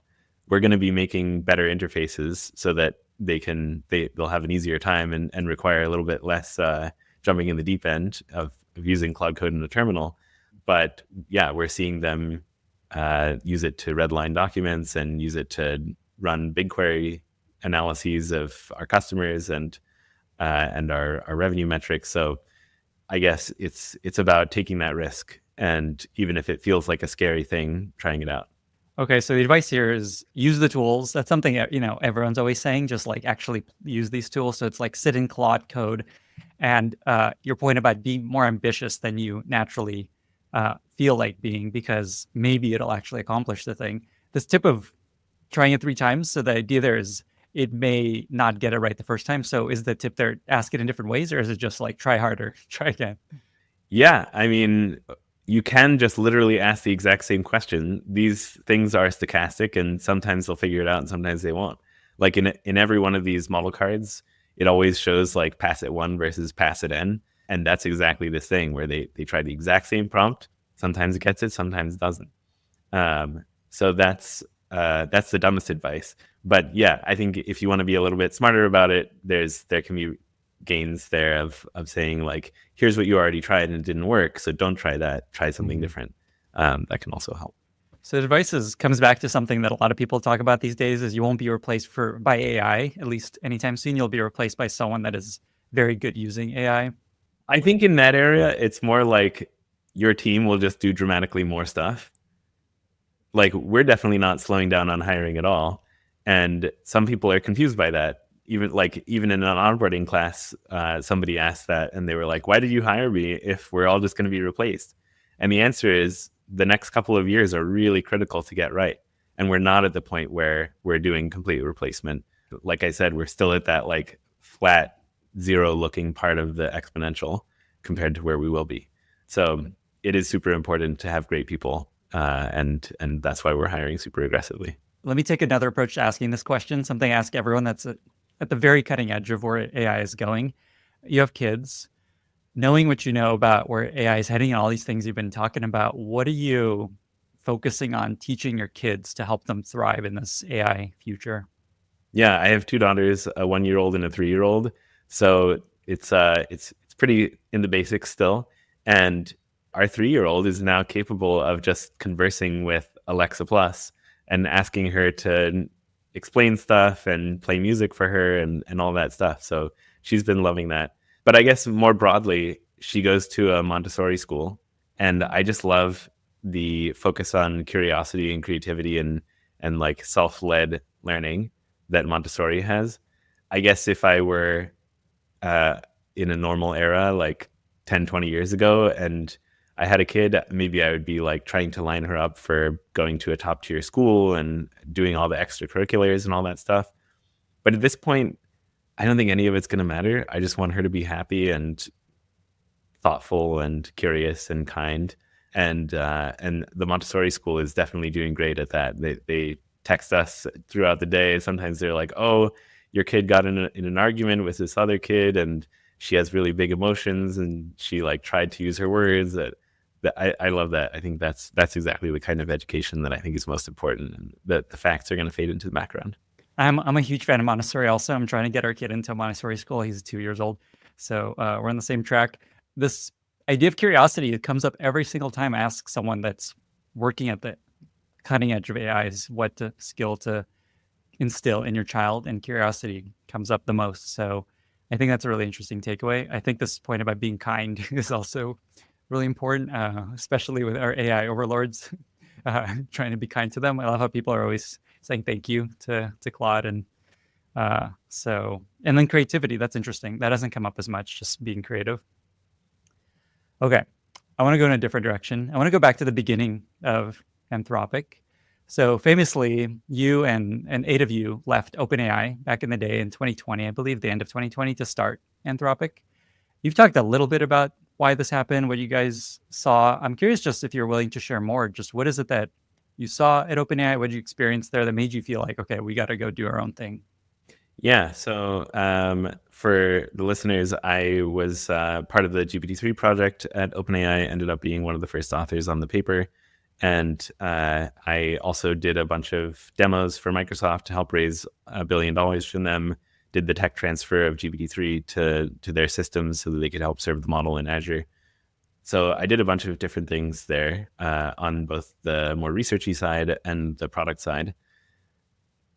One weird thing about OpenAI is that while I was there, Sam talked about having 3 tribes that needed to be kept in check with each other, which was the safety tribe, the research tribe, and the startup tribe. And whenever I heard that, it just struck me as the wrong way to approach things, because the company's mission apparently is to make the transition to AGI safe and beneficial for humanity. And that's basically the same as Anthropic's mission. But internally, it felt like there was so much tension around these things. And I think when push came to shove, we felt like safety wasn't the top priority there. And there are good reasons that you might think that. Like if you thought safety was going to be easy to solve, or if you thought it wasn't going to have a big impact, or if you thought that the chance of big negative outcomes was vanishingly small, then maybe you would just do those kinds of actions. But at Anthropic, we felt, I mean, we didn't exist then, but it was basically the leads of all the safety teams at OpenAI. We felt that safety is really important, especially on the margin. And so if you look at like who in the world is actually working on safety problems, it's a pretty small set of people, even now. I mean, the industry is blowing up, as I mentioned, like 300 billion a year CapEx today. And then I would say like maybe less than 1,000 people working on it worldwide, which is just crazy. So that was fundamentally why we left. We felt like we wanted an organization where we could be on the frontier, We could be doing the fundamental research, but we could be prioritizing safety ahead of everything else. And I think that's really panned out for us in a surprising way. Like, we didn't know even if it would be possible to make progress on the safety research, because at the time, like, we had tried a bunch of safety through debate and the models weren't good enough. And so we basically had null results on all of that work. And now that exact technique is working, and many others that we have been thinking about for a long time. So yeah, fundamentally it comes down to, is safety the number one priority? And then something that we've sort of tacked on since then is like, can you have safety and be at the frontier at the same time? And if you look at something like sycophancy, I think Claude is one of the least sycophantic models, because we've put so much effort into actual alignment and not just trying to like good heart our metrics of saying like user engagement is number one. And if people say yes, then it's good for them. Okay, so let's talk about this tension that you mentioned, this tension between safety and progress, being competitive in the marketplace. I know you spend a lot of your time on safety. I know that's, as you just alluded to, this is a core part of how you think about AI. And I want to talk about why that is. But first of all, just how do you think about this tension between focusing on safety while also not falling way behind? Yeah, so initially we thought that it would be sort of one or the other. But I think since then we've realized that it's actually kind of convex, in the sense that like working on one helps us with the other thing. So initially, like when Opus 3 came out and we were finally at the frontier of model capabilities, one of the things that people really loved about it was the character and the personality. And that was directly a result of our alignment research. Amanda Askell did a ton of work on this, and as well as many others who tried to figure out, like, what does it mean for an agent to be helpful, honest, and harmless? And what does it mean to be in difficult conversations and show up effectively? How do you do a refusal that doesn't shut the person down, but makes them feel like they understand why the agent said, I can't help you with that. Maybe you should talk to a medical professional, or maybe you should like consider not trying to build bioweapons or something like that. So yeah, I guess that's part of it. And then another piece that's come out is constitutional AI, where we have this list of natural language principles that leads the model to learn how we think a model should behave. And they've been taken from things like the UN Declaration of Human Rights and Apple's privacy terms of service, and a whole bunch of other places, many of which we've just generated ourselves, that allow us to take a more principled stance, not just leaving it to like whatever human raters we happen to find, but we ourselves deciding like what should the values of this agent be. And that's been really valuable for our customers, because they can just look at that list and say like, yep, these seem right. I like this company. I like this model. I trust it. Okay, this is awesome. So one nugget there is your point that the personality of Claude, its personality is directly aligned with safety. I don't think a lot of people think about that. And this is because of the values that you imbue, is that the word? Yeah. With constitutional AI and things like that. Like the actual personality of the AI is directly connected to your focus on safety. That's right. And from a distance, it might seem quite disconnected. Like, how is this going to prevent X risk? But ultimately, it's about the AI understanding what people want and not what they say. You know, we don't want the like monkey paw scenario of the genie gives you 3 wishes and then you end up have like everything you touch turns to gold. We want the AI to be like, oh, obviously what you really meant was this, and that's what I'm going to help you with. So I think it is really quite connected. Talk a bit more about this constitutional AI piece. So this is essentially you bake in, here's the rules that we want you to abide by, and it's values. You said it's the Geneva Human Rights Code, things like that. Just how does that actually work? Because I think the core here is just this is baked into the model. It's not something you add on top later. I'll just give a quick overview of how constitutional AI actually works. Perfect. The idea is the model is going to produce some output with some input by default before we've done our safety and helpful and harmlessness training. So let's say an example is like, write me a story. And then the constitutional principles might include things like, you know, people should be nice to each other and not have hate speech, and you should not like expose somebody's credentials if they give them to you in like a trusting relationship. And so some of these constitutional principles might be more or less applicable to the prompt that was given. And so first we have to figure out like which ones might apply.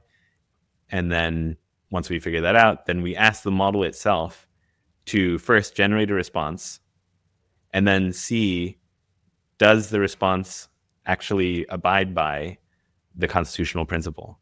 And if the answer is, yeah, I was great, then nothing happens. But if the answer is, no, actually, I wasn't in compliance with the principle, then we ask the model itself to critique itself and rewrite its own response in light of the principle. And then we just remove the middle part where it did the extra work. And then we say, okay, in the future, just produce the correct response out the gate. And that simple process, hopefully it sounded simple. Simple enough. It's just using the model to improve itself recursively and align itself with these values that we've decided are good. And, this is also not something that we think as a small group of people in San Francisco should be figuring out. This should be a society-wide conversation. And that's why we've published the Constitution. And we've also done a bunch of research on defining a collective constitution, where we ask a lot of people what their values are and what they think an AI model should behave like. But yeah, this is all an ongoing area of research where we're constantly iterating. This episode is brought to you by Fin, the #1 AI agent for customer service. If your customer support tickets are piling up, then you need Fin. Fin is the highest performing AI agent on the market with a 59% average resolution rate. Fin resolves even the most complex customer queries. No other AI agent performs better. In head-to-head bake-offs with competitors, Fin wins every time. Yes, switching to a new tool can be scary, but Fin works on any help desk with no migration needed, which means you don't have to overhaul your current system or deal with delays in service for your customers. And Fin is trusted by over 5,000 customer service leaders and top AI companies like Anthropic and Synthesia. And because Fin is powered by the Fin AI engine, which is a continuously improving system that allows you to analyze, train, test, and deploy with ease, Fin can continuously improve your results too. So if you're ready to transform your customer service and scale your support, give Fin a try for only 99 cents per resolution. Plus, Fin comes with a 90-day money-back guarantee. Find out how Fin can work for your team at fin.ai/Lenny. That's fin.ai/Lenny. I want to kind of zoom out a little bit and talk about just why this is so core to you. Like, what was your inception of just like, holy shit, I need to focus on this with everything I do in AI? Obviously, it became a central part of Anthropic's mission more than any other company. And a lot of people talk about safety. Like you said, only maybe 1,000 people actually work on it. I feel like you're at the top of that pyramid of actually having the impact on this.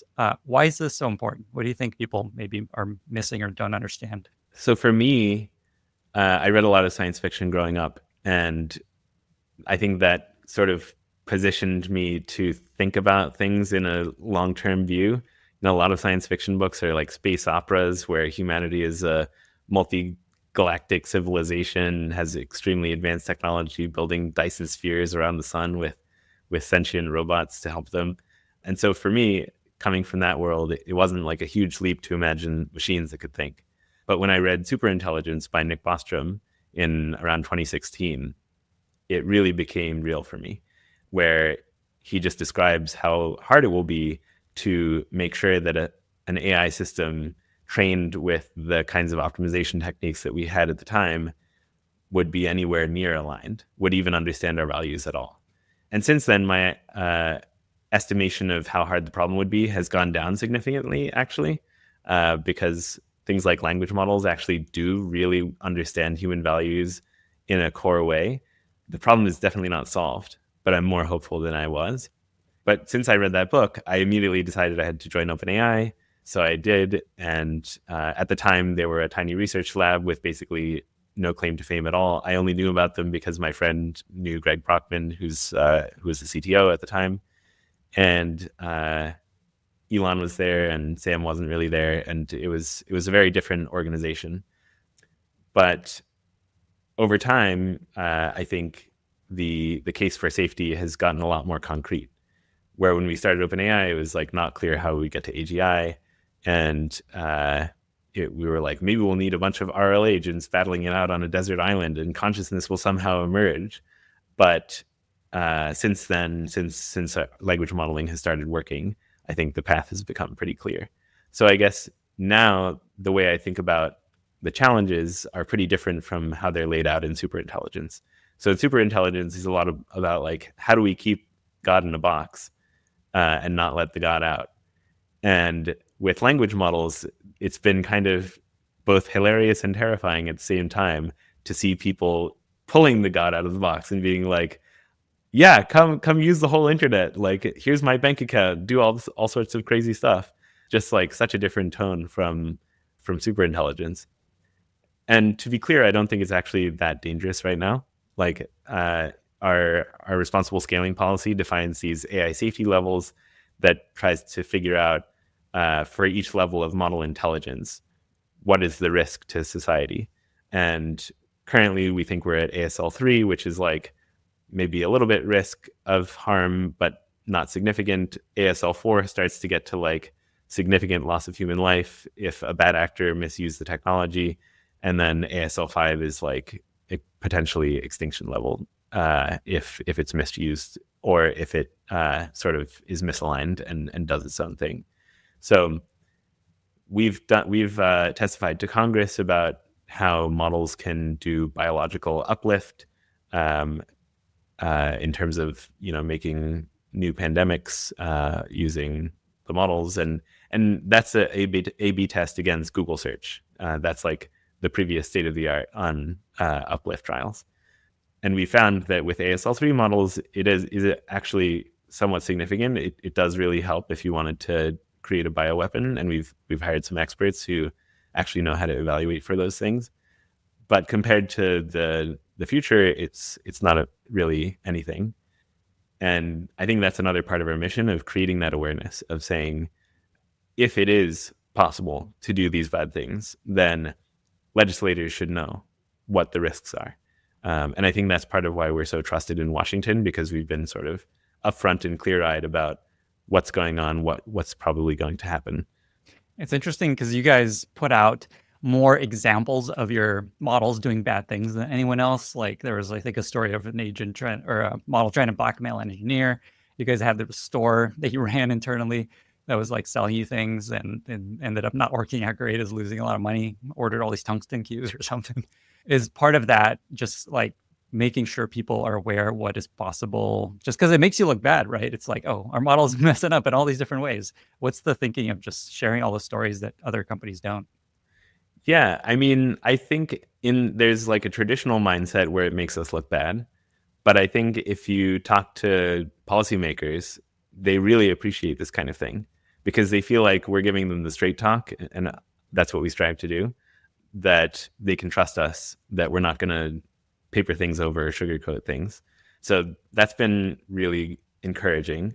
And yeah, I think for like the blackmail thing, it kind of blew up in the news in a weird way where people were like, oh, Claude's going to blackmail you in a real life scenario. But like that, it was a very specific laboratory setting that this kind of thing gets investigated in. And I think that's generally our take of like, let's have the best models so that we can exercise them in laboratory settings where it's safe and understand what the actual risks are, rather than trying to turn a blind eye and say like, well, it'll probably be fine, and then let the bad thing happen in the wild. One of the criticisms you guys get is that you do this to kind of differentiate or raise money to create headlines. It's like, oh, they're just like over there doom and glooming us about where the future is heading. On the other hand, Mike Krieger was on the podcast and he shared how Dario, every prediction Dario's had about the progress AI is going to have is just spot on year after year. And he's, predicting 2027, 28 AGI, something like that. So these things start to get real. How do you, I guess, what's your response to folks that are just like, these guys are just trying to scare us all just to, get attention? I mean, I think part of why we publish these things is we want other labs to be aware of the risks.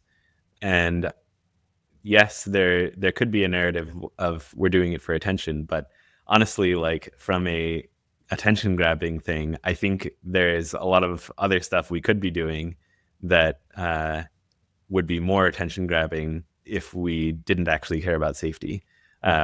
Like a tiny example of this is we published a computer using agent reference implementation in our API only, because when we built a prototype of a consumer application for this, we couldn't figure out how to meet the safety bar that we felt was needed for people to trust it and for it not to do bad things. And there are definitely safe ways to use the API version that we're seeing a lot of companies use for automated software testing, for example, in a safe way. So we could have like gone out and hyped that up and said, oh my God, Claude can use your computer and like everybody should do this today. But we were like, it's just not ready and we're going to hold it back till it's ready. So I think from like a hype standpoint, our actions show otherwise. From a like doomer perspective, it's a good question. I think my personal feeling about this is that things are like overwhelmingly likely to go well, but on the margin, almost nobody is looking at the downside risk, and the downside risk is very large. Like once we get to super intelligence, it will be too late to align the models, probably. This is a problem that's potentially extremely hard and that we need to be working on way ahead of time. And so that's why we're focusing on it so much now. And even if there's only a small chance that things go wrong, to make an analogy, if I told you that there is a 1% chance that the next time you got in an airplane, you would die, you probably think twice, even though it's only 1%, because it's just such a bad outcome. And if we're talking about the whole future of humanity, like it's just a dramatic future to be gambling with. So I think it's more on the sense of like, yes, things will probably go well. Yes, we want to create safe AGI and deliver the benefits to humanity, but let's make triple sure that it's going to go well.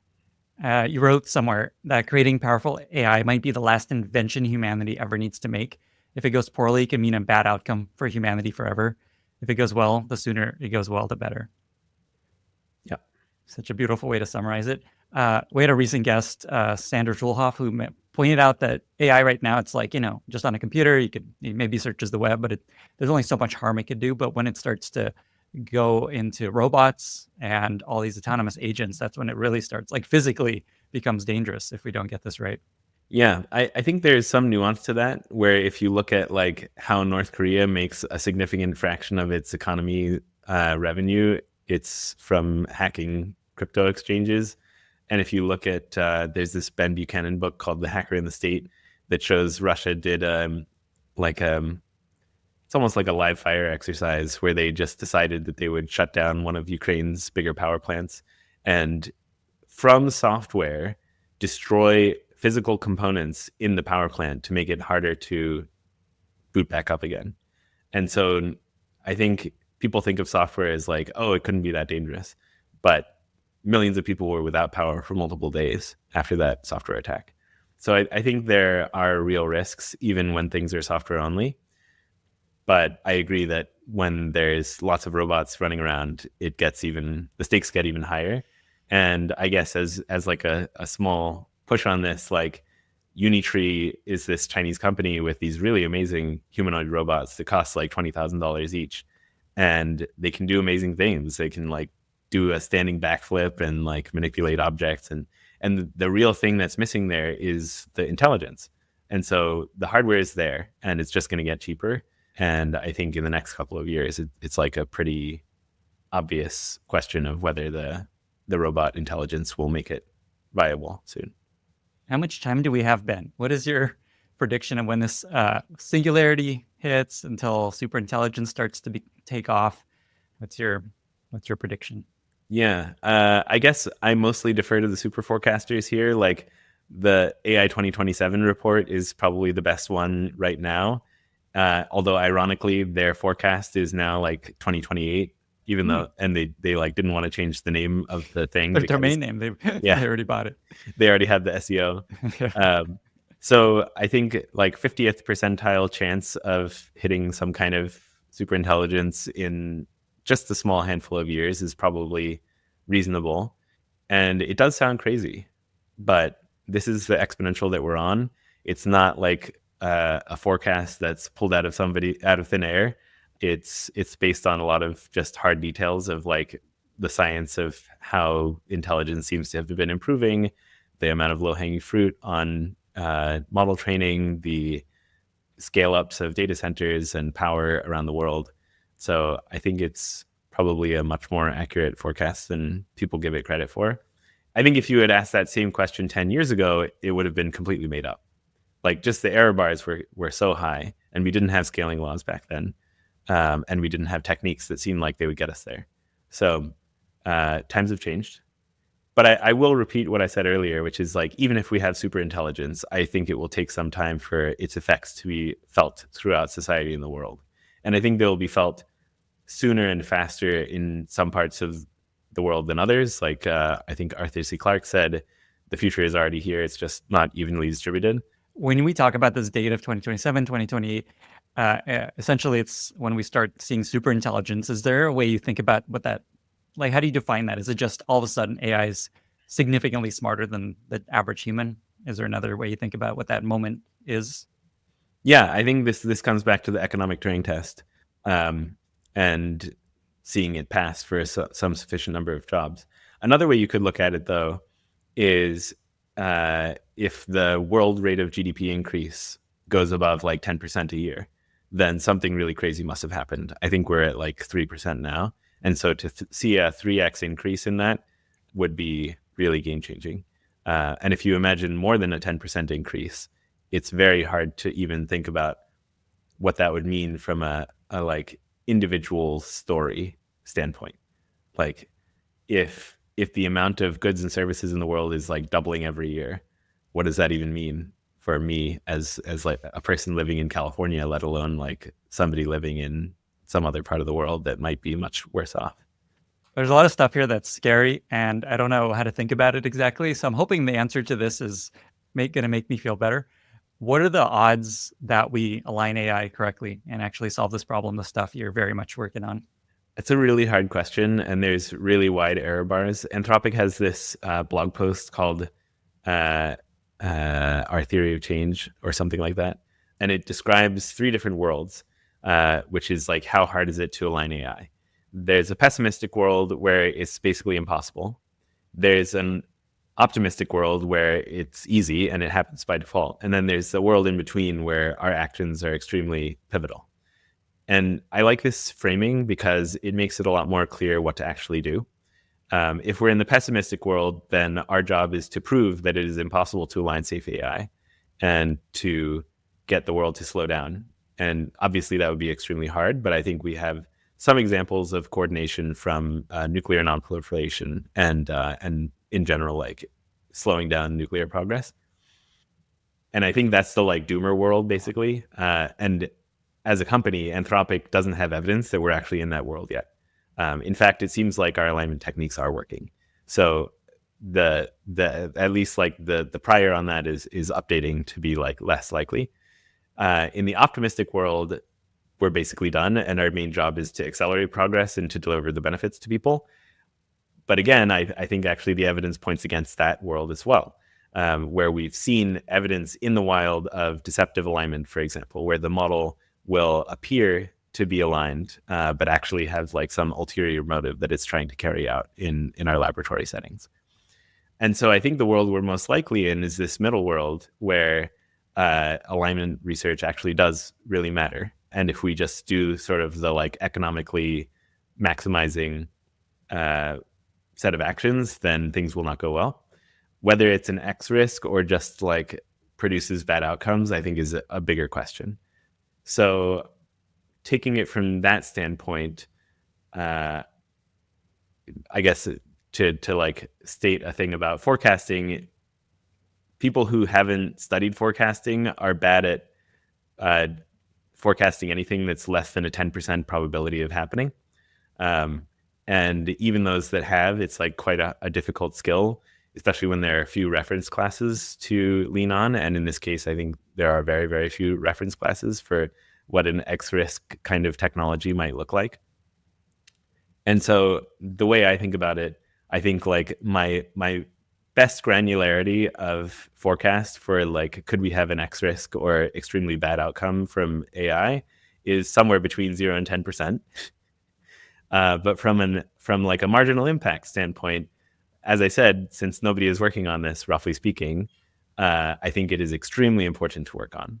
And that even if the world is likely to be a good one, that we should like do our absolute best to make sure that that's true. Wow, what fulfilling work. For folks that are inspired with this, I imagine you're hiring for folks to help you with this. Maybe just share that in case folks are like, what can I do here? Yes. So I think 80,000 hours is the best guidance on this for a really detailed look into like, what do we need to make the field better? But a common misconception I see is that in order to have impact here, you have to be an AI researcher. I personally actually don't do AI research anymore. I work on product at Anthropic and product engineering, and we build things like Cloud Code and Model Context Protocol and a lot of the other stuff that people use every day. And that's really important because without an economic engine for our company to work on, and without being in people's hands all over the world, we won't have the mindshare, policy influence, and revenue to fund our future safety research and have the kind of influence that we need to have. So if you work on product, if you work in finance, if you work in food, like people here have to eat. If you're a chef, like we need all kinds of people. Awesome. Okay. So it's not, even if you're not working directly on the AI safety team, you're having an impact on moving things in the right direction. By the way, X risk is short for existential risk, in case folks haven't heard that term. Okay. I have a few kind of random questions along these lines, and then I want to zoom out again. So you mentioned this idea of AI being aligned, using its own model, like reinforcing itself. You have this term RLAIF. Is that what that describes? Yeah. So RLAIF is reinforcement learning from AI feedback. Okay. So people have heard of RLHF, reinforcement learning with human feedback. I don't think a lot of people have heard this. So talk about just the significance of this shift you guys have made in training your models. Yeah. So RLAIF, constitutional AI, is an example of this, where there are no humans in the loop. And yet the AI is sort of self-improving in ways that we want it to. And another example of RLAIF is if you have models writing code, and other models commenting on various aspects of what that code looks like, of like, is it maintainable? Is it correct? Does it pass the linter? Things like that. That also could be included in RLAIF. And the idea here is that if models can self-improve, then it's a lot more scalable than finding a lot of humans. Ultimately, people think about this as probably going to hit a wall, because if the model isn't good enough to like see its own mistakes, then how could it improve?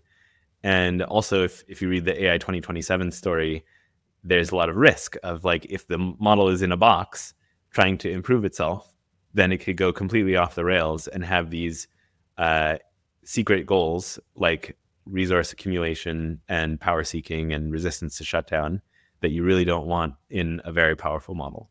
And we've actually seen that in some of our experiments in laboratory settings. So how do you do recursive self-improvement and make sure it's aligned at the same time? I think that's the name of the game. And to me, it just nets out to how do humans do that, and how do human organizations do that? So like corporations are probably like the most scaled human agents today. They like have certain goals that they're trying to reach, and they have certain guiding principles. They have some oversight in terms of shareholders and stakeholders and board members. How do you make corporations aligned and able to sort of recursively self-improve? And another model to look at is science, where the purpose of science is to do things that have never been done before and push the frontier. And to me, it all comes down to empiricism. So when people don't know what the truth is, they come up with theories and then they design experiments to try them out. And similarly, if we can give models those same tools, then we could expect them to sort of improve recursively in an environment and potentially become much better than humans could be just by banging their head against reality, or I guess metaphorical head. So I guess I don't expect there to be a wall in terms of models' ability to improve themselves if we can give them access to the ability to be empirical. And I guess like Anthropic deeply in its DNA is an empirical company. We have a lot of physicists like Jared, who's our chief research officer, who I've worked with a lot, was a professor of black hole physics at Johns Hopkins. And I guess he technically still is, but on leave. So yeah, it's in our DNA. And yeah, I guess that's the RLAF. So let me just follow this thread on in terms of bottleneck, this kind of a tangent, but just what is the biggest bottleneck today on model intelligence improvement? The stupid answer is data centers and power, chips. Like I think if we had 10 times as many chips and had the data centers to power them, then we wouldn't go 10 times faster, but it would be a real significant speed boost. So it's actually very much scaling laws, just more compute. Yeah, I think that's a big one. And then the people really matter. Like we have great researchers, and many of them have made really significant contributions to the science of how the models improve. And so it's like compute, algorithms, and data. Those are the three ingredients in the scaling laws. And just to make that concrete, like before we had transformers, we had LSTMs, and we've done scaling laws on like what the exponent is on those two things. And we found that for transformers, the exponent is higher. And making changes like that, where as you increase scale, you also increase your ability to squeeze out intelligence, those kinds of things are super impactful. And so having more researchers who can do better science and find out how do we squeeze out more gains is another one. And then with the rise of reinforcement learning, like the efficiency with which these things run on chips also matters a lot. So we've seen in the industry like a 10x decrease in cost for a given amount of intelligence through a combination of algorithmic data and efficiency improvements. And if that continues, in 3 years, we'll have 1,000x smarter models for the same price. Kind of hard to imagine. I forget where I heard this, but it's amazing that so many innovations came together at the same time to allow for this sort of thing and continue to progress, where one thing isn't just slowing everything down. Like we're out of some rare earth mineral, or we just can't optimize, reinforcement learning more. Like it's amazing that we continue to find improvements and there isn't one thing that's just slowing everything down. Yeah, I think it really is just a combination of everything. Probably will hit a wall at some point. Like, I guess in semiconductors, like my brother works in the semiconductor industry, and he was telling me that you can't actually shrink the size of the transistors anymore because the way semiconductors work is you dope silicon with other elements. And the doping process would result in either 0 or 1 atom of the doped elements inside a single fin, because they're so tiny. Oh my God. And that's just wild to think of. And yet Moore's law somehow continues in some form. And so like, yes, there are these like theoretical physics constraints that people are starting to run into, and yet they're finding ways around it. So we got to start using parallel universes for some of this stuff. I guess so. Okay, I want to zoom out and talk about just Ben as a human for a moment before we get to a very exciting lightning round.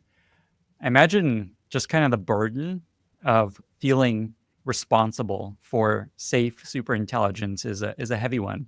Feels like you're in a place where you can make a significant impact on the future of safety in AI. That's a lot of weight to carry. How does that just impact you personally, impact your life, how you see the world? There's this book that I read in 2019 that really informs how I think about sort of working with these very weighty topics, called Replacing Guilt by Nate Soares. And he describes a lot of different techniques for kind of working through this kind of thing. And he's actually the executive director at MIRI, the Machine Intelligence Research Institute, which is an AI safety tank that I worked at for a couple of months, actually. And one of the things he talks about is this thing called resting in motion, where some people think that like the default state is rest. But actually, that was never like in the state of evolutionary adaptation. I really doubt that was true. We're like in nature, in the wilderness, being hunter gatherers, and it's really unlikely that we evolved to just be at leisure. Probably always have something to worry about of like defending the tribe and finding enough food to survive and taking care of the children and dealing Spreading with our disease. genes. Yeah. And so I think about that as like the busy state is the normal state, and to try to work at a sustainable pace, that it's a marathon, not a sprint. That's one thing that helps. And then just being around like-minded people that also care. It's not a thing that any of us can do alone. And Anthropic has incredible talent density. One of the things I love the most about our culture here is that it's very egoless. People just want the right thing to happen. And I think that's another big reason that the mega offers from other companies tend to bounce off, because people just love being here and they care. That's amazing. I don't know how you do it. I'd be extremely stressed. I'm going to try this resting in motion strategy. Okay, so you've been at Anthropic for a long time, from the very beginning. I was reading there were 7 employees back in 2020.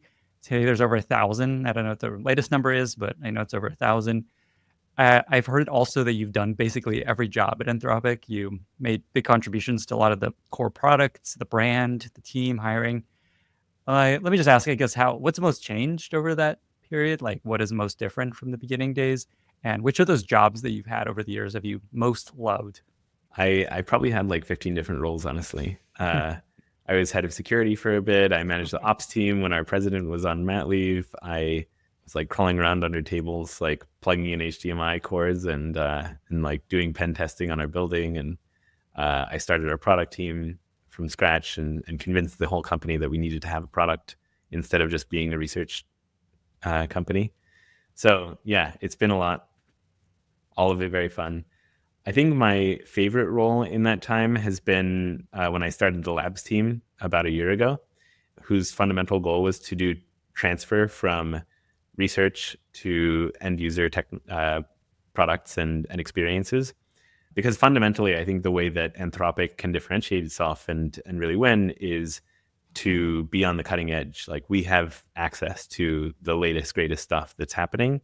And I think, honestly, through our safety research, we have a big opportunity to do things that no other company can safely do.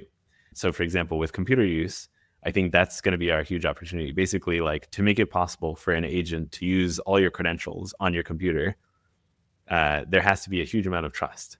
And to me, we need to basically solve safety to make that happen, safety and alignment. So I'm pretty bullish on that kind of thing. And I think we're going to see really cool stuff coming out soonish. Yeah, just leading that team has been so fun. MCP came out of that team. Claude Code came out of that team. Wow. And the people who I hired are like combo, have been a founder and also have been at big companies and seen how things work at scale. So it's just been an incredible team to work with and figure out the future with. I want to hear more about this team, actually. The person that connected us, the reason we're doing this, is a mutual friend, colleague, Raf Lee, who I used to work with at Airbnb, now works on this team, leads a lot of this work. And so he wanted me to make sure I asked about this team because I didn't realize all these things came out of that team. Holy moly. So what else should people know about this team? It used to be called Labs. I think it's called Frontiers now. That's right. Yeah. Cool. So the idea here is this team works with the latest technologies that you guys have built and explores what is possible. Is that the general idea? Yeah. And I guess I was part of Google's Area 120, and I've read about like Bell Labs and how to make these innovation teams work. It's really hard to do right. And I wouldn't say that we've done everything right, but I think we've done some like serious innovation on the state of the art from company design. And Raf has been right at the center of that. When I was first spinning up the team, the first thing I did was hire a great manager, and that was Raf. And so he's definitely been crucial in building the team and helping it operate well. And we defined some operating models, like the journey of an idea from prototype to product, and how should graduation of products and projects work? How do teams do sprint models that are effective and make sure that they're working on the right ambition level of thing? So that's been really exciting. I guess concretely, we think about skating to where the puck is going. And what that looks like is really understand the exponential. There's this great study that Meter has done that Beth Barnes is the CEO of that organization, and shows like how long a time horizon of software engineering tasks can be done. And just really internalizing that of like, okay, don't build for today, build for 6 months from now, build for a year from now. And the things that aren't quite working, that are working 20% of the time, will start working 100% of the time. And I think that's really what made Claude Code a success, that we thought, people are not going to be locked to their IDEs forever. People are not going to be like auto-completing. People will be doing everything that a software engineer needs to do. And a terminal is a great place to do that, because a terminal can live in lots of places. A terminal can live on your local machine. It can live in GitHub Actions. It can live on a remote machine in your cluster. Like that's sort of like the leverage point for us. And that was a lot of the inspiration. So I think that's what the labs team tries to think about. Are we AGI pilled enough? What a fun place to be. By the way, fun fact, Raph was my first manager at Airbnb when I joined. I was an engineer, amazing. And he was my first manager. It all worked out. Well, yeah. Okay. Final question before the very exciting lightning round. I've never asked this question before. I'm curious what your answer would be. If you could ask a future AGI one single question and be guaranteed to get the right answer, what would you ask? I have two dumb answers. First, for fun. Cool. The first is, there's this Asimov short story I love called The Last Question, where the protagonist is, throughout the eras of history, is trying to ask this super intelligence, how do we prevent the heat death of the universe? And I won't spoil the ending, but it's a fun question. And then, so you would ask it that question because the one in the story wasn't unsatisfying, or? Okay, I'll give it away. So it keeps saying, need more information, need more compute. And then finally, as it's approaching the heat death of the universe, it like says, let there be light. And then it starts the universe over again. Oh, wow. That's beautiful. So that's the first cheat answer. The second cheat answer is, what question can I ask you to get N more questions answered? Classic.